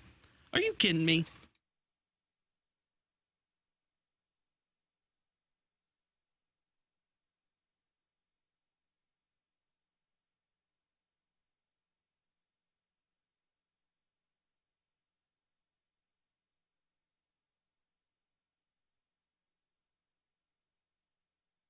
The question that I have is, with this team as it's presently constituted, if you could go out and get a number 2 starter, okay, or a number 1 starter, and even if you rent a player, which the Cardinals aren't, they're risk averse in that regard, would it be worth it to give up good prospects, if you're the Cardinals, to go out and get that guy for 2 months to hope that you can make a run? That was Randy Carricker on the morning show earlier today. If you missed any of their entirety of their show, you can check it out on the podcast page today, Alex. 101ESPN.com. The free 101 ESPN app is where you can go to find it. It's all presented by Dobbs Tire and Auto Centers. Do not miss our interview coming up with John Smoltz. That's in about 20 minutes here on BK and Ferrario, Fox Sports MLB analyst, of course, Hall of Fame pitcher as well. John Smoltz joins us in 20 minutes. Alex, he asked an interesting question there of, is it even worth investing in this team? Yeah, they need a number 2 starter, but is it worth it? Do you think they're going to do anything with it if they were to get that guy? My answer is yes. I do think it's worth it. And I I don't know. The problem is, I don't know how many of those guys are going to be out there. So if you're telling me, like, hey, there's 3 front-end starting pitchers that are available this year at the trade deadline, are you going to beat the Yankees or the Phillies or the Dodgers or the Brewers? Like, are you going to beat them, Baltimore Orioles potentially, in trading for one of those guys? The answer is probably going to be no. Let's just be totally candid with it, right? The Cardinals aren't going to include Jordan Walker. They're not going to put their best prospects in a package, and that's what it's going to require to land one of, like, the Garrett Crochets of the world. So it ends up with him trading for a starter that's a de facto number 2, an Eric Fetty, a Luis Severino, those kinds of guys. And then it comes down to the Cardinals fan base, and I think this is a really interesting question of, are you willing to trade for a guy that has pitched like a number 2 this year, that doesn't necessarily have the history of being a number 2 starter, but has performed as such so far this season? They traded for, I remember it, Jordan Montgomery a few years ago, and people were like, okay, sure. They traded for Jose Quintana. Okay, sure. Jose Quintana was awesome, man. That is exactly the kind of guy that this team is missing right now, is that version of Jose Quintana. So how would you feel about that, Alex? If they don't get Garrett Crochet or somebody similar, but they get somebody that has pitched like a number 2 starter this year, is that good enough for you? Yes, but I think it just moves the needle a little bit on you not being average.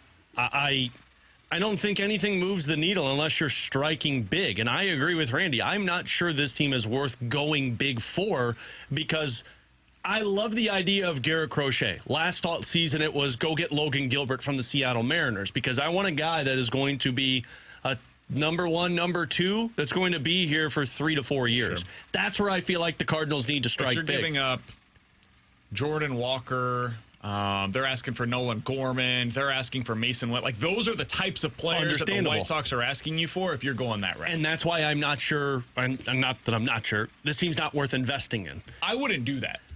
Like, point blank period, I'm not trading those dudes for a pitcher, and certainly not for Garrett Crochet, who's been good for like 2 months. Yeah. I don't. If you go get a Luis Severino, I'll be excited, mostly because that's my guy, and I said you should have did it in the offseason. But, like, it moves the needle enough that's like, yeah, you know what? You could be a playoff team in this National League that's terrible, but that at least moves it a little bit so that my 1-2 punch of Gray Severino is a lot more exciting than a 1-2 punch of Gray Michaelis or Gray Gibson. But it's not to the point where I'm sitting here thinking they're going to win the NLDS in the wild card and make some type of run. And if I want the long-term excitement, I do think you need to strike big. But for right now, where this team is at, the uncertainty of what the future looks like in terms of you don't even know who your cornerstone players are right now, with the exception of Masyn Winn, it's not time to strike big for this. You need a little bit more growth before you're willing to dive into that ocean. Yeah, I don't know if I would. I'm kind of torn, because if I am trading for a starting pitcher, to your point on, like, what if he's pitched like a 2 this year, I'm assuming the name you were talking about was Eric Fetty. Because fits into the Tyler Anderson's another one. 15 starts, 2.5 ERA. Those kind of guys, if they've got control, I have a little bit more interest in them. Because if I'm the Cardinals, I don't know if it's worth giving up assets for a rental for a team that I don't think is going to do anything in October.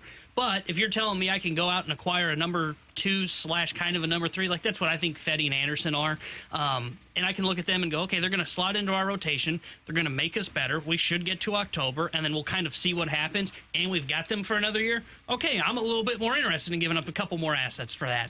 But I don't think you're at a spot where you should be giving up significant assets for, like, a Garrett Crochet or even for a rental type starter, because this team's just not good enough. And I don't think it's worth giving up a lot within your farm system to go out there and try and improve a team that's right now ceiling's like 83, 84 wins, to improve to like 86 and still be a team that's probably getting bounced in October early. Guys that could fit into this criteria that I'm talking about here are Zach Eflin, Paul Blackburn, Yusei Kikuchi, Chris Bassett, Eric Fetty, Tyler Anderson. Like, those are the kinds of pitchers that I'm referencing, where they've been pretty good for the most part. Now, Blackburn hasn't been as good this year as he has been at times in the past. Eflin, same thing. But those other guys are all 3.6 or better in terms of their ERA so far this season. I don't know if you can count on that the rest of the way. They don't have the same stuff profiles as a Garrett Crochet, certainly, or some of the other big-time starters that have been on the market. Like, Jesus Luzardo was a guy that was the belle of the ball over the last couple of seasons, right? We were talking about it during the offseason. What would you have to give up for Luzardo? Well, they're talking Gorman plus, because he's got control and he's got good stuff, and he's shown the ability to be a top 3 starter in a contender's rotation. Well, look at him this year, man. We talked to Craig Mish yesterday. He's like, well, yeah, you might view him as a number 2 starter, but he hasn't been that. He's been terrible for the most part this season. He's had injury issues that he's been dealing with. The stuff isn't the same. The velo is down a little bit. And that's always a risk when you go out there and get a guy that has shown an ability to do it, but hasn't sustained it over the long haul. So I think these are the guys that I'm profiling right now for the Cardinals, is this lane of pitcher. And yes, it does feel very Cardinals-y. I'm not going to disagree with anybody that says that. But most of the guys that I mentioned are a little above what they have targeted in recent seasons, at least based on what they have done so far this season. Eric Fetty is the ideal one. Eric Fetty is the guy that everybody's going to be targeting, though. He's on the White Sox, a known seller. He has a 3.1 ERA so far this season. It didn't just come out of nowhere. He went overseas, changed things, came back, signed a 2-year deal, so he's got another year of control, and looks awesome so far this season. So there's going to be a lot of contenders that are looking for somebody like that. And that's why I don't know if the Cardinals should go to that level, because I don't know how many sellers there's going to be. So the few sellers that are going to throw out pitching that matches what you're looking for, you're still going to have to pay a hefty price that I don't know if that's worth investing right now, because this Cardinals team doesn't feel like a team that's going to be able to accomplish much. And you want to give up the prospect call that will need, because other teams are jumping into that race and everybody's fighting for a couple of guys, you're going to have to pay a heftier price. And I think this team should pay, because I don't know if they're good. Would it change? I'm curious. Would it change your answer if I said you're selling Helsley at the deadline, but adding a Fetty? That would change my answer. Oh, I wouldn't do that. And the only reason I say that is, but you're getting Fetty for next year also. Yeah. Anybody can close. That would be my argument. I think I can find another closer in my bullpen. I've got this year? For this year and next year. I don't really care about this year. If you sell Helsley, you're not a contender. I don't think adding Fetty, you're necessarily a contender. I don't either. I think I'm building for next year with that move. I'm getting some good prospect pool, and I'm bringing in a guy who's my number 3 next year. If I'm adding Fetty, I'm adding bullpen arms as well. Or at least an arm at a minimum to deepen my bullpen. And now I'm saying, okay, we're going to have 5-inning starters, and then we've got the last 4 innings of the game based on our bullpen. Helsley, and then the rest of the big 3 plus Fernandez plus whatever you add at the deadline. I would not do both. I'm not half in. I'm either going for it and adding somebody like an Eric Fetty, or I'm selling. And I'm open to the idea that this team should be a seller at the deadline. I think you have to be open to it at least. I don't think they will, but I'm open to that being the smart thing. And Helsley would be the number 1 guy that would be the quote-unquote smart move. And I don't think you should go. I would not do both of those This things. team has not shown you the necessity to go all in. And I don't know if I would to just go load up on arms to get bounced in a wild card round. I would be much more liable to look at it and say, let's buy and sell. Let's go get a nice prospect pool for Ryan Helsley, and we'll work through it with our bullpen, but let's go get somebody who's going to be here next year for us. Somebody on the text line said, and it's a fair question, from the 314, Fetty has a career ERA over 5, guys. You don't want Crochet because he's only done it for a few months, but you're calling for Fetty as the best option. The reason is because of the asking price. Yeah, Crochet's Jordan Walker. Eric Fetty, you're going to have to give up a decent prospect. Like the offer Jim Bowden had in his piece was Graceffo and I don't remember who. Chirpy. Chirpy, that's what it was. Yeah. Those 2 guys. You're going to have to give up a decent prospect, maybe a couple of decent prospects. But it's nothing that's going to, put you back. Yeah. If you're trying to trade for Crochet, you're talking about making the kind of deal that we're talking about with Dylan Cease. Maybe more, because he has so much control remaining. I don't think he's going to get traded at the deadline, guys. I don't think that the White Sox are ultimately going to find somebody that's willing to give up what it would necessitate to trade a pitcher like that at the trade deadline. I think that's an off-season move for a team, because you're going to have to probably give up somebody or multiple somethings from your big league roster to be able to make it work for both sides. I don't think they're going to find that at the deadline. So that's why I view it as being significantly different from Fetty versus Crochet. The asking price is just exorbitant for Crochet, as it should be. The guy is unbelievably talented. But I don't think that's the kind of move that the Cardinals should be making in season. If they're going to make that move, it's in the offseason. And then they won't just do that completely either. overhaul their roster at that point. So plan on Lance Lynn and Kyle Gibson being back. Coming up in 10 minutes, John Smoltz joins us here on the show. The Junk Drawer is next here on 101 ESPN.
John Smoltz joining us here in just a few minutes. Hall of Famer. He's going to be on the call tonight for Fox on the Cardinals game against the Giants at Rickwood Field. A really cool event that baseball's putting on. We'll get his perspective on it and what it's like to be in the hometown of Willie Mays after Willie Mays passed away a couple of nights ago. Talk to John Smoltz about how they're going to remember him on the broadcast tonight as well. John Smoltz in just about 5 minutes. But Alex, for the junk drawer today, I saw this the other day. Rotten Tomatoes is a site that I like to frequent. If before we're getting ready to watch a movie, I'll check out some of their ratings, right? Is this worth it for us to watch? No surprise, I'm the guy that goes and checks to see if this is going to be worth my time.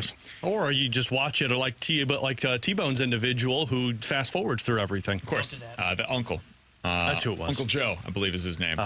I didn't think we were supposed to say his name, so BK just outed the man. Unbelievable. I don't know if it's actually Joe or not, but Uncle. Poor Uncle Joe. If you're listening, man, I tried to protect your identity. So Rotten Tomatoes did a bracket of the best movies from 25 years ago, 1999. What a great movie year. And I want to get your thoughts on this, Alex. Their final was The Matrix going up against Toy Story 2. Those were the two best movies according to the votes in this one from 1999. Other movies that were in 1999, what would you pick from this selection? Fight Club, Boondock Saints, American Pie, The Green Mile, an all-timer, Austin Powers 2, The Sixth Sense, American Beauty.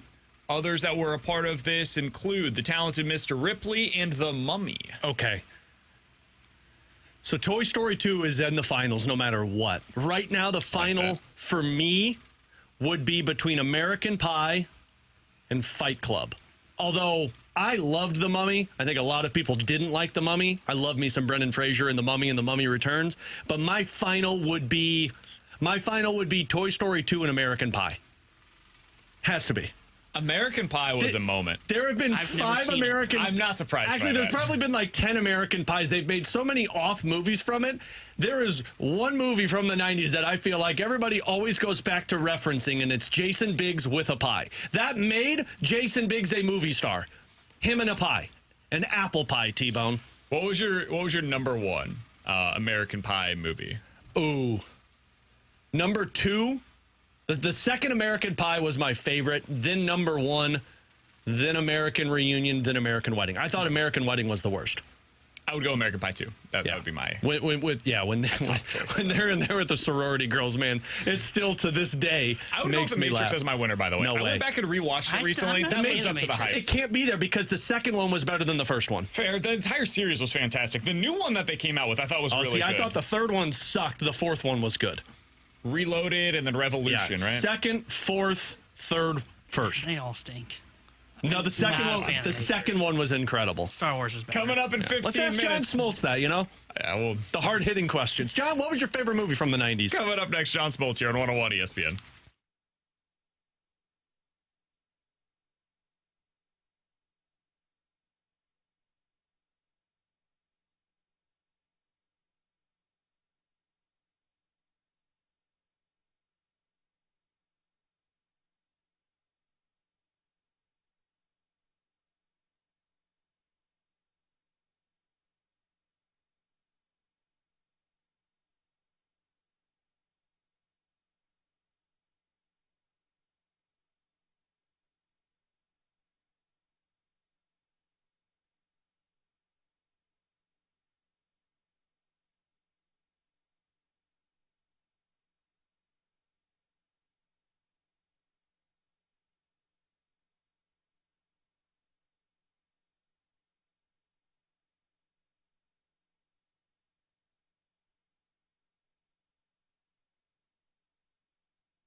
Cardinals back in action tonight. A really cool event that Major League Baseball is putting on down at Rickwood Field, the first pro stadium that Willie Mays played in. It is also the oldest professional baseball stadium in the United States. This game's going to be on Fox tonight, 6:15 first pitch, and John Smoltz will be on the call along with Joe Davis, Ken Rosenthal, and Tom Verducci. John Smoltz kind enough to join us on what is a very busy day for him down in Birmingham. We appreciate his time as always. John, what's it like to be down there in Birmingham for such a historic event for Major League Baseball? You know, when this game was on the schedule, and we're all creatures of habits, and we all look at schedules and games. For me as broadcasters, I look at games and I go, okay, I got these two teams. But this was going to be something so far unique that it kept growing as the time got near, and certainly the historic value that this game has. I know we're playing two different teams are playing Major League Baseball, but this is really a celebration of so much more. So I am really looking forward to this game in a much non-traditional way. And I think that's great for our sport. And these two teams, even though it's a disruption in the schedule, will get a pretty cool perspective out of it. John, it felt like there was excitement for this game. And then, of course, with the unfortunate passing of Willie Mays, then the hype grew even more for the impact of this game. And for somebody who spent so many years in Major League Baseball, did you take time and reflect on maybe the impact that Willie Mays had on your career? Well, you know, I grew up in a time where a lot of veterans kind of taught us the way, showed us the way, gave us the experience of the past so that we could move forward. And I'm not saying it doesn't happen as much today, but it's just a little bit different time, right? And so I had the pleasure of being around a Hank Aaron most of my career. Iconic, obviously. Got to see Willie Mays from afar. Didn't get a chance to spend as much time around him as I did with Hank. And I got the same kind of feeling being around Hank that I'm assuming Willie would be. And that was very, very humble, tremendous player, obviously pioneered things that we'll never forget and will live on forever. But, man, you just can't even imagine to be in their shoes, what they had to walk out and what they had a chance to do once they got that final chance in the biggest of stages. So it really is cool. I got a chance to go to Kansas City and the Negro League Museum, and it changed my life. You know, it just changed my perspective. I wouldn't call myself a baseball historian, but I'm appreciative of the things that in the past that led to where I got to play and where we are today. So I always say, and always will say, if you're a young player and you get a chance to go through that museum, it really is unbelievable in what they've captured with all of the players that we'll never know. But this game is going to bring light to the Negro Leagues and all that they pioneered in life and in the game, and that's what I think people are pretty excited about. John, I'm curious, going back to Willie Mays, one of the things that we talked about with it yesterday is he had a very special connection with the city of San Francisco, and you have that with Atlanta. You played the vast majority of your career for the Atlanta Braves prior to that final season, and that doesn't happen very often anymore, where you have guys spend their entire careers basically with one organization. What is that connection like? You have it. Willie had it with San Francisco. What is that connection like with the city when you get to spend, 20 years of your career playing in front of one fan base? Well, besides it being pretty cool, I can imagine, he took it to another level with the organization for a long time, mentoring so many people and being able to be part of a franchise that obviously Barry Bonds is godchild. So that says all you need to know right there. And the fact that he was able to be around the club. Now, I have a different relationship with my current or former team. I mean, I'm broadcasting nationally, so I'm not really connected like he was. So he's in a total different atmosphere than I am. But to be part of one organization, to live and be around that team, I can only imagine the amount of players that grew up in shortly after he was done playing. You're just in awe. I kind of say the same thing when I would see Hank Aaron. Even though I wasn't a position player, he treated me like I was Hank Aaron, like I was the superstar. So that to me is all you need to know about the great players that they were and what they represented on and off the field. John, I want to go back to what you mentioned about the two teams that are playing tonight. They are two teams that are fighting for playoff spots in the National League, although a lot of teams can say that right now in the National League. What intrigues you about the Cardinals so far this season? Well, at points, it looks like they start to get their offense going, and then you could see if their offense goes, they're going to go. I mean, they're built around their offense. The pitching staff has got a kind of a stable staff that hopefully with the offense, it hides some of the things they can't do on the mound. And what I say can't do, I mean, they're not really going to be a high strikeout type pitching staff, but their offense is starting to show signs a little bit of being a little more consistent. And it starts with Goldschmidt and Arenado, and everybody knows that. But I think for the Cardinals, they're in the right division. If you're going to struggle the way they did out of the gate, you're in the right division. And you're probably got your eyes more on trying to win a division that's winnable, maybe, than as far as the playoff scenario with the wild card. They're obviously much closer to that. There's a lot of teams in the mix for that. The Giants, on the other hand, are in a only position they're in is right now is to try and get a wild card. So with the way that the Diamondbacks played last year, it does show a team that you have a chance if you get in. You could possibly run the table if you get hot at the right time. So I think they're both kind of stuck in neutral a little bit in ways, and they have a chance to kind of kick it into gear here before the All-Star break, and then who knows what trades they make. Hall of Famer John Smoltz on with us here on BK and Ferrario. He'll be on the call tonight for Fox as the Cardinals take on the Giants at Rickwood down in Birmingham. Johnny mentioned that wild card race, and right now as you look at the National League, 13 teams are either in a playoff spot or are within 1.5 games of that playoff spot. I'm curious for your perspective on this. How do you feel about that? And the playoff spots are teams that are not even above 500 at this point in the season.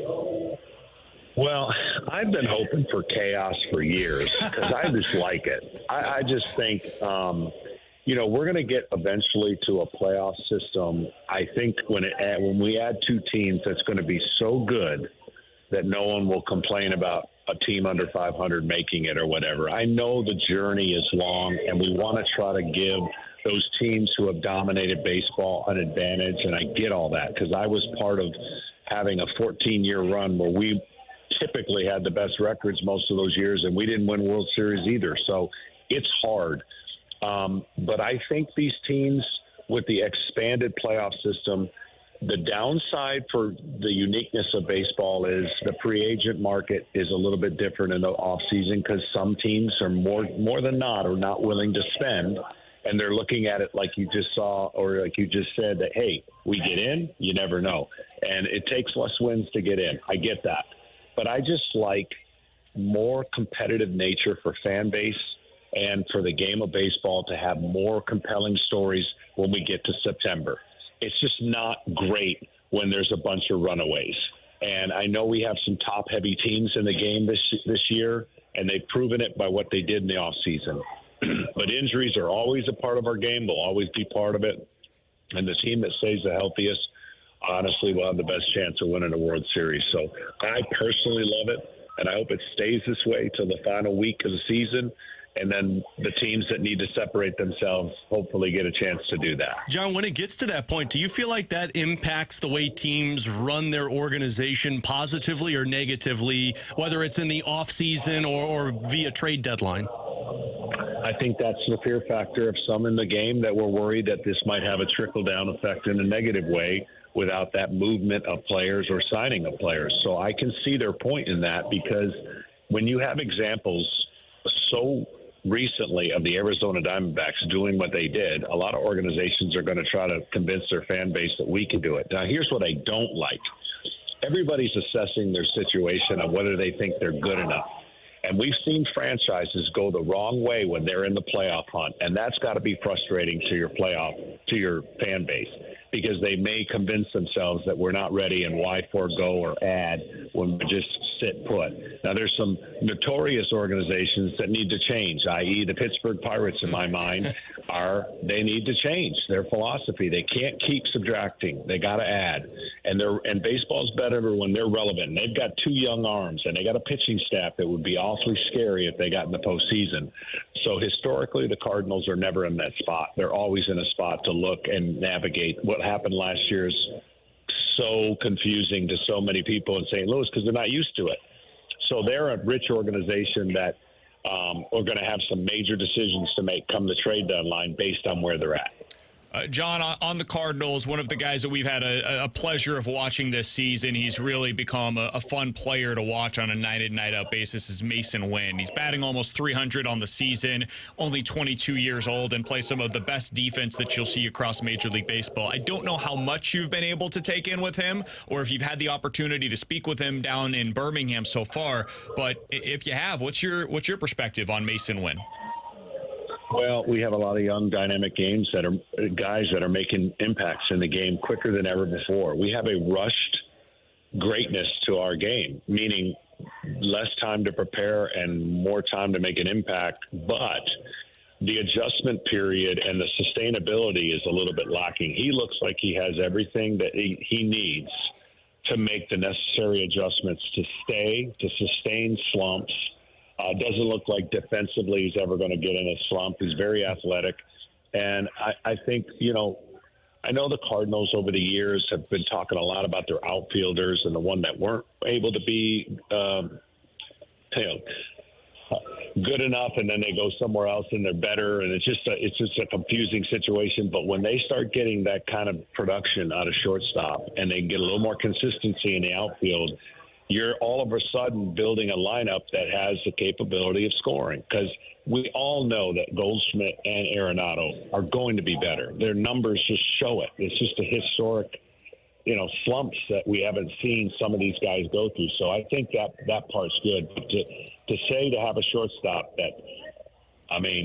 Ozzie Smith, right? Whenever we talk about Ozzie Smith, we talk about the combination of athleticism and defense, but now you got a young man that can add his offense to some of those capabilities on defense. John, we'll get you out of here on this. And again, we sincerely appreciate the time. I know this is a busy day for you down with such a big event on Fox later on tonight. What can people expect on this broadcast? What are some of the special things that you guys are going to be doing for this game at Rickwood? We're going to be talking to a lot of people and sharing a lot of stories about this great journey of Rickwood. The game will be, it's still 2 teams that we'll talk about, but it won't be the traditional focus on 2 teams. There'll be a lot of storylines that I think are very intriguing, heartwarming, and at the same time, pivotal to what people may or may not know. I've learned so much in a short period of time about things that you kind of assume you knew or you thought you heard. And with the passing, obviously, of Willie Mays, there'll be a high concentration on that. But we're hoping to have a lot of people on in between innings. For me, I'm actually going to sit back and enjoy most of it, where I have to be on point on most of the times that I'm doing a broadcast. And, hopefully we get a great game. This is the one thing I know. We're creatures of habits as players. And I know this is not normally a great thing when you have to alter your schedule to go to a neutral site in the middle of a series that, just geographically may not make sense. But I think most of the players understand what this is about. I think they'll enjoy it. They want to win. Certainly it's a baseball game. It counts. You want to win. But I just try to put myself in that situation to think, wow, to play in a historic park that's not named Fenway and to have a little bit of life lessons thrown your way, it's got to be pretty cool. He's John Smoltz, going to be on the call tonight. Cardinals versus the Giants. First pitch coming up at 6:15 on Fox. Game taking place at Rickwood Field in Birmingham. Going to be a really cool atmosphere. I think it'll be one of the cooler games that we've seen the Cardinals take part in recent seasons. Hey, John, we appreciate the time. Thank you for joining us today. Enjoy the broadcast tonight. Hopefully we'll talk with you again soon. I appreciate it, guys. Thanks. Thanks, John. And John Smoltz joining us here on BK and Ferrario. Appreciate his time here on the show. I think this is going to be an awesome event, man. It is a very unique opportunity, and I think it worked really well timing-wise. I'm sure Major League Baseball did this for a reason, but earlier this year, Major League Baseball decided they will officially acknowledge Negro League records as a part of the Major League Baseball record book. And so that you implement that into like Baseball Reference. You go over there now and you'll see Negro League's players that are among the batting average leaders in the history of the sport. And those are now part of the official records of Major League Baseball. And now you have a game like this at Rickwood, a place that when Willie Mays took part in his first quote unquote pro games, it was at Rickwood as a part of this team that played there back in the day. So it's just, there's so much history in a game like this. I hope they involve Bob Kendrick. I would guess they probably will. Yeah. He is the director at the Negro League Baseball Museum. Again, like he said, if you've never been, it's an unbelievable experience to just walk through that museum. You can take as much or as little time. I think you can take a while there, honestly. There's just so much that you can go through. And some of the stories, the players, it's awesome. It's absolutely spectacular. So I think it's a really cool event that Major League Baseball has put together this year. It's honestly long overdue, but I'm glad they're finally doing it, and just selfishly, I'm super glad that the Cardinals are going to be a part of it. Yeah, I am as well. Every time, I still have not been to the Negro League Museum, and it's one that I tell my wife all the time I want to go check out. Every time they have these events when they interview Bob Kendrick and they tell these stories, and I think having John Smoltz be the one a part of this broadcast is great because, like you mentioned with us, you're talking about a guy who spent so much time around Hank Aaron and learned all about that. It drives me more to want to make that an appointment to get to the Negro League Museum. And I think this is what baseball does so well. One, you break up the monotony of a long season like John was talking about. But two, you educate and you find ways to bring in the younger audience for things like this. And when you put together a broadcast, when you have two teams that have such a history behind it, I think it takes that broadcast and that game to the next level. All right, one thing to keep in mind, just from a pure baseball perspective going into this game tonight, it will be interesting to see how the dimensions of the park end up playing into like how the park plays. Down the left field line, it is a super short porch. It's 325 down the line in left field. The only Major League Baseball stadiums that are shorter are Tampa Bay, Yankee Stadium, and the Astros down at Minute Maid. We saw what that looked like with the Crawford seats down left field line.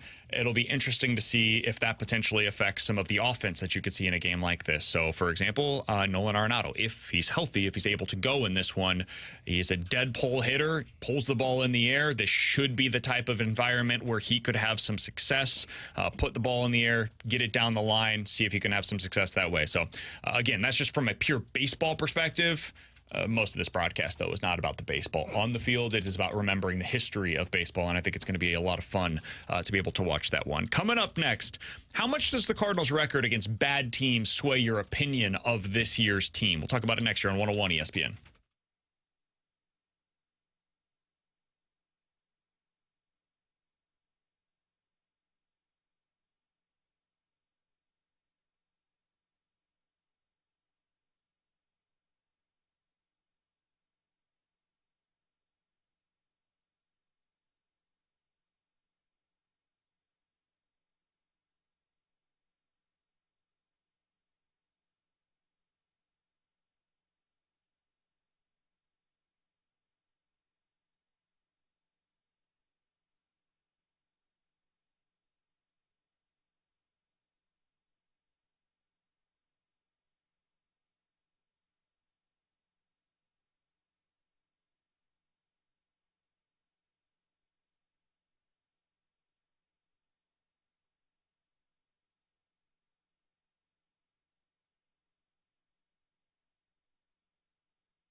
Alex and T-Bone on BK. So the Cardinals are doing the Blues thing.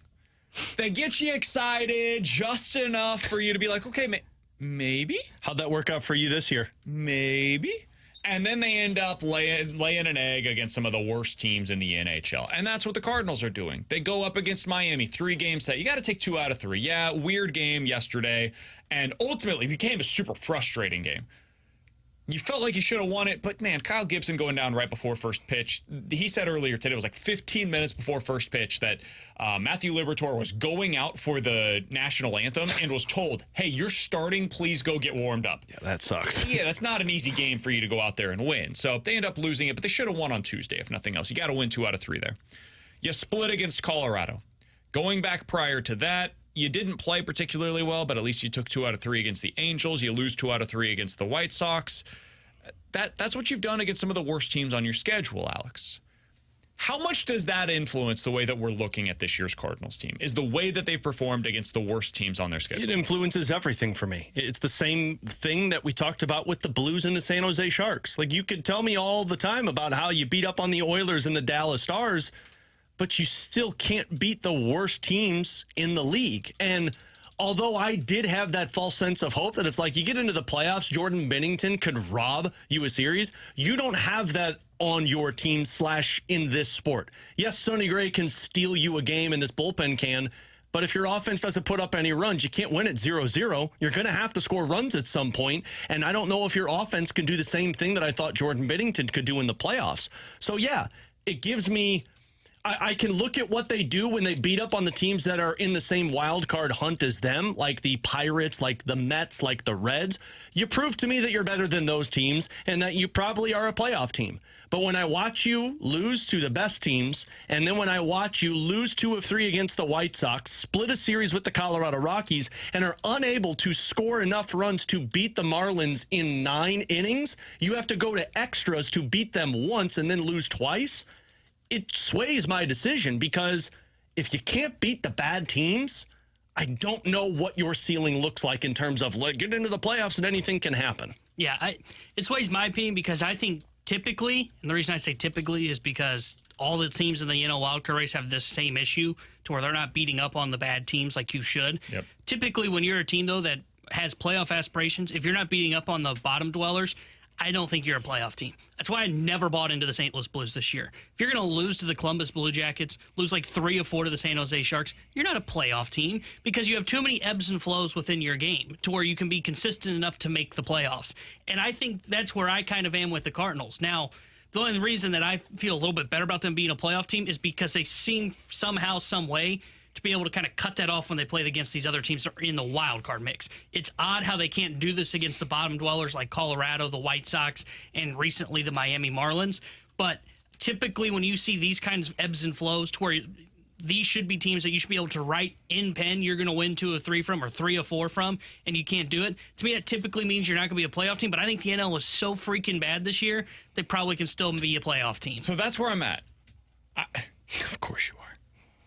Does it affect the way that I view the Cardinals? Of course it does. Like, you'd be an idiot not to. Well, but they're still right now tied for the second wild card in the National League. And so, yes, while it does make me question, like, is this team, they capable of doing anything more than what they've been? Are they capable of being more than a 500 club? Yeah, of course I'm asking those questions of this team right now. I also have to look at them in proper context of what Major League Baseball is right now, and let's be more clear, what the National League is right now, and I just don't know if it's going to matter. The Western Conference was better than this version of the National League, and the Western Conference wasn't very good, but it was better than this. They at least had some teams that pulled away. I don't think any of these teams are capable of that, guys. I don't think the Nationals, the Padres, the Diamondbacks, the Pirates, the Cubs, the Giants, the Mets, or the Reds, or you, the Cardinals, are capable of pulling away from anybody else in this weird, muddy middle of the National League. They're all the same. They're all the Spider-Man meme with 9 different teams pointing at one another. So, does it affect the way that I view them? Yes. Does that matter? Nope. Sure doesn't, because the Padres are out here getting swept by the Angels every other week. You got the Giants out here pitching dudes that you've never heard of and having a bunch of hitters in their lineup, you're going to watch their lineup tonight and say to yourself, who? Like 6 different times. Because you get through the top 3 or 4 of the guys that are playing for them right now, it's a bunch of no-names. And none of them are producing particularly well. So I just don't think it ultimately matters. If you go out there and over the next few series prior to the All-Star break, you take 2 of 3 against San Francisco. Let's say you win 1 of 3 against Atlanta, and then you split against Cincinnati. You take 2 of 3 against Pittsburgh, split against Washington, split again against Chicago. You're going to be right in the wild card race still. You're probably going to be maintaining the second spot. You'll go like 1-2 games over 500, get to the break. You're right at maybe slightly above 500. That's good enough this year. Get you to the deadline. Now you're adding a little bit of something because you're motivated to do so if you're the Cardinals because you need to get back into the postseason after what a disaster last year was. And boom, take your shot. It's not sexy, man, but this is what Major League Baseball has become. Unfortunately, I do. This is one place that I do disagree with John Smoltz. I think it's terrible for the game. Yeah, I don't think it artificially makes the race better. I think it just makes everybody look at it and say, "This is what your." I feel like I'm being forced to watch wild card races. I feel like I'm being forced to watch bad baseball. Yeah. That's what I feel like I'm being told. Baseball's like, look, it's exciting, and I'm just like, no, they're all like below 500. Do you know what that means? You're bad. Yeah, I mean, like, and you're right. They're the best of the worst in the National League wildcard race right now, and that's great, but don't get mad when I don't want to buy into this team, because you can keep doing this in the regular season, but when I watch you fall to the San Jose Sharks, when I watch you fall to these worst teams in the National Hockey League, you know what that tells me? It's a false sense of confidence to where it's you think you've got it, but then just when you think you're comfortable, it falls off. The difference between where the Cardinals are at, though, and where the Blues were at, the Blues were legitimately in the beginning stages of a retool. It's hard to convince yourself of that with the Cardinals. Now, maybe they aren't the Cardinals there, though? If they don't, they might be. Because Goldie and Arenado leaving means you're back in a rebuild or a retool. They might be. But I think we have seen more from the Cardinals this year than we did at any point from the Blues in terms of believing. I don't know, man. You and I chewed there in the middle of the season. The Blues? We came back from a break where they went on a streak, and we were like, choo-choo, and I remember telling the Blues train. And I remember saying you guys were crazy. And we hopped off of it like 2 weeks later. That never happened. It did. And guess when we hopped off? I think when they choked against the San Jose Sharks. It was the game right before the break. Baby, the Columbus Blue Jackets won. It was the Blue Jackets one. That's when I was like, I'm out. So guess what? After a game that you should have won because you got put in a terrible situation yesterday with Matthew Liberatore, and you can't win that, that's when you take the conductor hat off. Am I a fool if I do actually? Like, I'm not. Maybe I am. Yeah, you're a fool, man. I told you this already. I do want to see him healthy. All right, I'm going to be honest with you guys. I do want to see this team healthy. I want to see them with Wilson Contreras. I want to see them with Lars Nootbaar. I want to see them with Tommy Edman. I want to see them at something approaching full health. Well, now you sound like John Mozeliak. I don't know if it's going to be good enough. I don't. It's probably not. But I want to see Wilson Contreras back in this lineup to find out what does that look like before I make final judgment on whether or not this team has anything left in the tank. Because I think they might. And yes, I'm a fool for that, but I think they might. Did you want the sound effect? Or no, he wants the build-up. Is that an absurd thing to say? Here's why I don't necessarily completely disagree with you, but there's 2 things I would say. One, we have seen them for the most part healthy this year, where there was a stretch where they had Contreras, they had Nootbaar, and the only guy that was injured was Edman, and Edman's not fixing the offense. And they still didn't hit. I do think it helps to lengthen your lineup because Michael Ciani is an automatic out right now. Here's where is kind of too. Here's where I really want to see them do this, and I think they're going to have to at some point because this is where I really disagree with John Smoltz. You are not going to see Goldschmidt and Arenado turn this on. They're not going to. No. You need to give up on that. So when they finally say, okay, Goldie and Arenado have to move down in this lineup, and we actually build a middle of the order that can hit. Okay, now we can start to talk about you're healthy, you're doing the right thing. Now we can talk about potentially whoop, whoop. But until then, right now it's just not working. Yeah. And I understand why they're doing it now. But when they are completely healthy, I have a tough time seeing an excuse for Goldie and Arenado at 3 and 5 in this lineup. I would be interested to see a lineup that is Winn, Nootbaar, Contreras, Gorman. You're still relying on Gorman to be a middle-of-the-order bat, and he's not. I think you have to. Well, he's not. We've learned that he's not. I would go what I would do is I would go Winn Burley like they have now. Contreras 3, probably Nootbaar 4. I guess you go Goldie 5. I'd go Gorman 5. I know it's the left thing, but and then I'd go Goldie 6, Arenado 7. I'd go Donovan 7, Arenado 8. And they'll never do it. That will never happen. And then Tommy Edman 9. Until the Cardinals can come to the conclusion that this is Goldie and Nolan Arenado, they're not going to take off. Coming up next, speaking of not taking off, can we please throw this idea in the trash instead of trying to make it something that we all have to suffer through? The NCAA tournament is perfect as is, and they're trying to ruin it for us. We'll talk about it next year on 101 ESPN.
Terry Hendrickson here with a Sports Center update brought to you by Saliga Heating and Cooling. The Cardinals lost to the Marlins yesterday 4-3 as they dropped 2 of 3 to Miami. They are back in action tonight as they are at Rickwood Field in Birmingham, Alabama. 6:15 will be first pitch. Andre Pallante will get the start for the St. Louis Cardinals, and the Cardinals made a couple of roster moves just a couple hours ago as they are going to recall Adam Kloffenstein from Memphis. They have optioned Chris Roycroft, and Victor Scott II will serve as their 27th player for tonight's game. The Sports Center update was brought to you by Saliga Heating and Cooling, an independent American Standard heating and air conditioning dealer.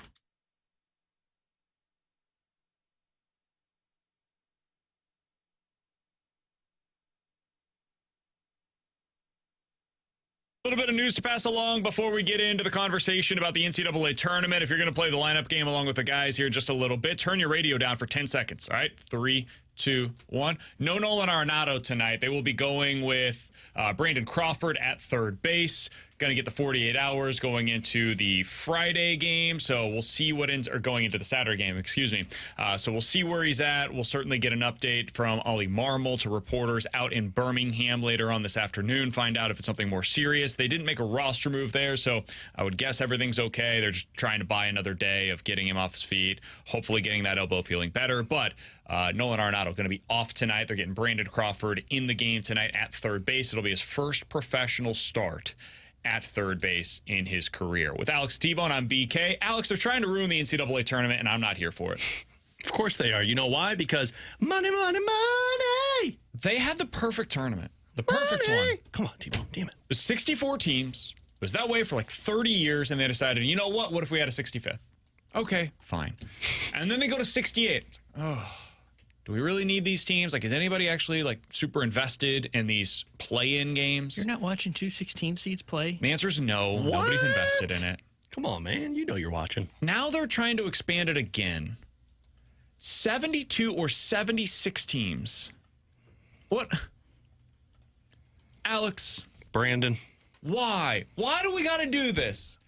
We have the one thing that unanimously sports fans can agree. The NCAA tournament is perfect as it is. Thought the playoff was good at 4. They're making a boatload of money off of the NCAA tournament, again, as is. And this is what we got to mess with? Because a boatload of money, BK, is better when it's 2 boatloads of money. And guess what you do when you add more teams? More excitement, more sports. There is no more excitement. Yes, there is. No. More sports betting that goes towards it, more sponsorships, because more people want to be involved with the NCAA tournament. All of it falls under the, we've got a lot, but why not get more? 76 teams. They would tell you, well, we have to do this because we're probably going to start, or we are going to be paying our athletes here before too long. That's 76 bleeping teams? That's what we, did you need to see Iowa? Did you need to see Seton Hall or Utah in last year's Fans of those teams needed to see it. No, they didn't. Mizzou should have been in last year. They knew. When you're somebody that is on the bubble as an NCAA tournament team, you know your team's not very good. And many of those fan bases are like, you know what, I'm good. I don't need to see them go play in the NCAA tournament, get booted out in the first round, lose by 15. I'm good. I saw them play in the conference tournament. Be fair. Some of those last 4 teams that have gotten in the last couple of years have gotten to the Sweet 16. Yeah.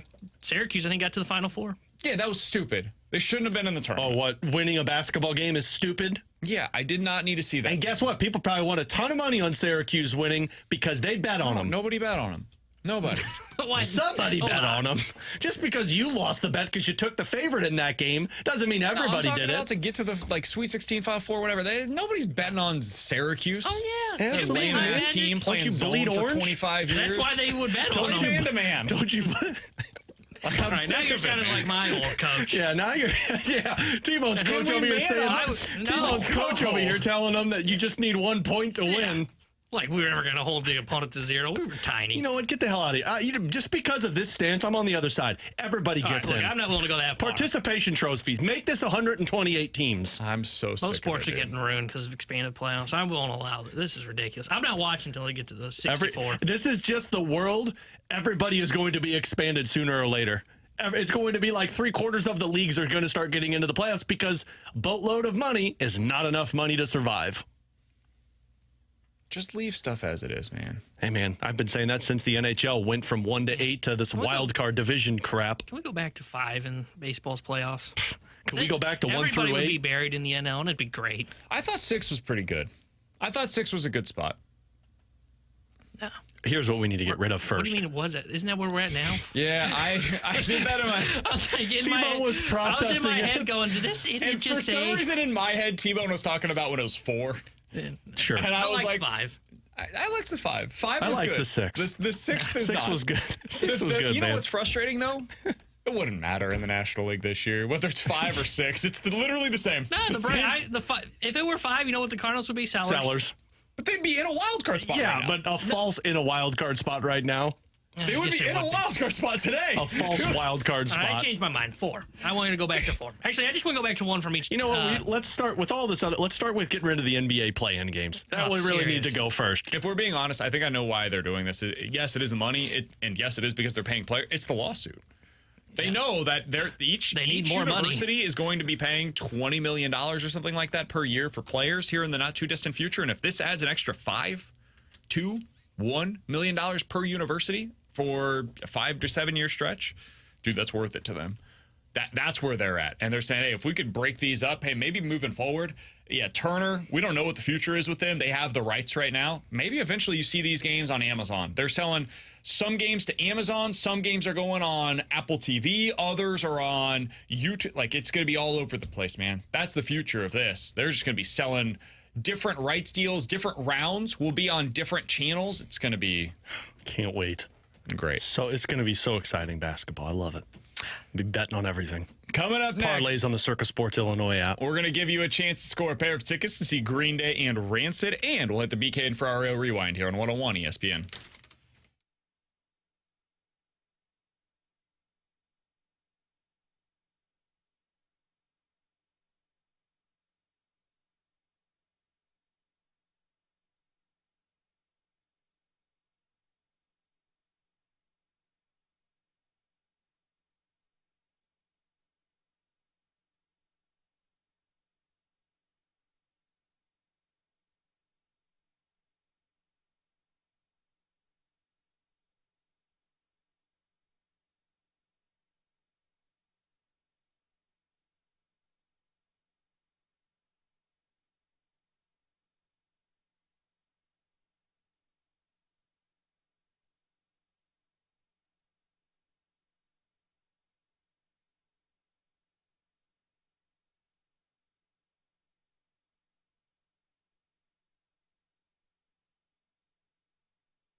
All right, time to hit the BK and Ferrario Rewind here in just a moment. But first, we're giving you a chance to win a pair of tickets to see Green Day and Rancid. This is coming up on August 15th at Hollywood Casino Amphitheater.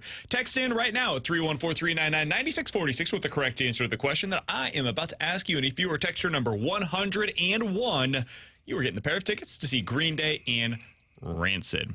Earlier today, Alex answered the question of what his favorite movie was from the year 1999. What was his favorite movie in 1999? If you were texter number 101 with the correct answer, you are getting that pair of tickets to see Green Day and Rancid on August 15th. All right, let's hit the rewind here on BK and Ferrario. Alex, the way we opened the show today was by me telling you how right I was about the Cardinals with runners in scoring position. Yes, you were. Cardinals are batting .215 as a team so far this season with runners in scoring position. That would be the 13th worst in Major League Baseball history if it continued that way for the rest of the year. When was the last time the Cardinals were that bad, BK? 1919 was the last time that they were this bad. Dots. Over the course of Couldn't carry the team in RISP season. Unbelievable. Alex. Brandon. Terrible. Is it going to get better? No, man. You believe it's going to because, you know, the 2004 Cardinals offense is here, and I want to see it healthy. I don't believe it's going to get better. The Cardinals were really good at in 2013. They were like historically great with runners in scoring position. Alan Craig. God, I love that guy. Here's why I don't believe it's going to get better. Because I don't believe Ollie Marmol is going to move Paul Goldschmidt, Nolan Arenado from where they're hitting in the lineup, even with Contreras and Lars Nootbaar back. I believe those two guys are going to be there. Now, your lineup lengthens a little bit more to where Pages and Ciani are not hitting with runners in scoring position. But anytime, and when you've got these guys that are getting on base like Burleson, Winn, Lars Nootbaar, Brendan Donovan, when they're hitting in front of Paul Goldschmidt and Nolan Arenado, that to me is a rally killer. And until you're willing to accept that those guys need to hit 6th, 7th, 8th in your lineup when you're healthy, I still believe you're going to be in this position. I don't believe you have the clutchness to make those plays with the exception of Winn, Burleson, and Donovan. I think you do. I think it's on the injured list right now. I think Wilson Contreras is going to help in this regard a lot. They're batting .236 overall as a team. They're batting .215 with runners in scoring position. I know. I do think this is going to normalize. I think there will come a point in time where this catches up to what they are as a team. That doesn't mean they're good. They're 19th in Major League Baseball in batting average right now. Like the entire offense needs to be significantly better. And that's what I've always told you, that this team just can't hit in general. And I think that it will eventually get to being not historically bad. And if you get there, that's going to go a long way, man. If you're just bad instead of being historically bad with runners in scoring position, dude, that boosts the wins left and right. Like you are getting probably over the course of a month, another win or two. That matters for a team that is in this kind of a wild card race right now. It ain't sexy, but it does matter. So Cardinals need to get better with runners in scoring position. They do play tonight at Rickwood. I think it's going to be a really cool atmosphere at Rickwood. This is going to be one of the more enjoyable broadcasts, I think, of the season, not because it's on Fox and it's not on Bally Sports, but just because of what this game represents for Major League Baseball. Alex, what are you most looking forward to tonight? Probably the stories. Hearing John Smoltz talk about, the production side of what they're going to have and, talking about the history with Rickwood Fields and, of course, the Negro League and then with Willie Mays' passing. I always enjoy those broadcasts that bring the historical side of baseball back. I've always been a history nerd, and when you bring history and sports together, that's something to me that really intrigues me. This is going to be one of those games that I will be glued from start to finish. Yeah, I think the storytelling, they're going to do a great job of it because they did a great job when they were out at the Field of Dreams for the first time. Did a great job production with that. So I expect that Fox is really going to nail this tonight, and it's going to be interesting with the stories. And I think the uniforms, too, are going to be nice to see. They've got the throwback uniforms that look really cool. They're going to look really good on the field as well. So it's going to be a fun game, hopefully. I think we all should buy Cardinals jerseys that they wear at the Rick Field and just make BK buy it for us. Yeah. Put it on his charge card. I would love for the company to buy those for us. Yours. Really great. Yours, man. I'm looking forward to the intro. I'm a sucker for a good montage, and I have to imagine they're going to put together one hell of a montage for this game tonight. Andre Palante on the mound, Keaton Winn on the mound. Yeah. I'm looking forward to the pitching matchup, man. Was looking for. They have called up Adam Kloffenstein. They have sent down Roycroft, and they have added for the 28th man today. They're eligible to get an extra man on the roster, 27th man on the roster. Victor Scott. I had in my head all day that it was two extras because they called up two of them. And you don't cover the base one time, and you get sent down. It's a shame. All right, one other piece of news. We'll get into this more tomorrow. Guys, it's Ross Colton season. No. Oh, my God. Not again. I am so excited. If you haven't seen it, Frank Saravalli, who works for the Daily Face-Off, he's really good, very, very plugged in, has added a new name to his trade target board. Yeah, he did. There's not a new name for any of you that have been listening to the show for at least the last calendar year. Bust out those Colton jerseys. It's Ross Colton. He's 27 years old. He plays center. He had 17 goals, 40 points last season. He's making $4 million for each of the next 2 seasons. He gets a no-trade clause on July 1st, which you know we love here in St. Louis. We love handing those things out. Turn it to a no move. They have to move him prior to July 1st. So at some point in the next 10 days, it is expected that the Colorado Avalanche will trade Colton because they have some serious cap issues that they've got to deal with right now. They want to bring back Jonathan Drouin, and they might not have the money if they keep Ross Colton on the roster. This is the move. Yep, 4th round pick. This is the move. Let it Ross fly. Colton, they're wanting to move him out.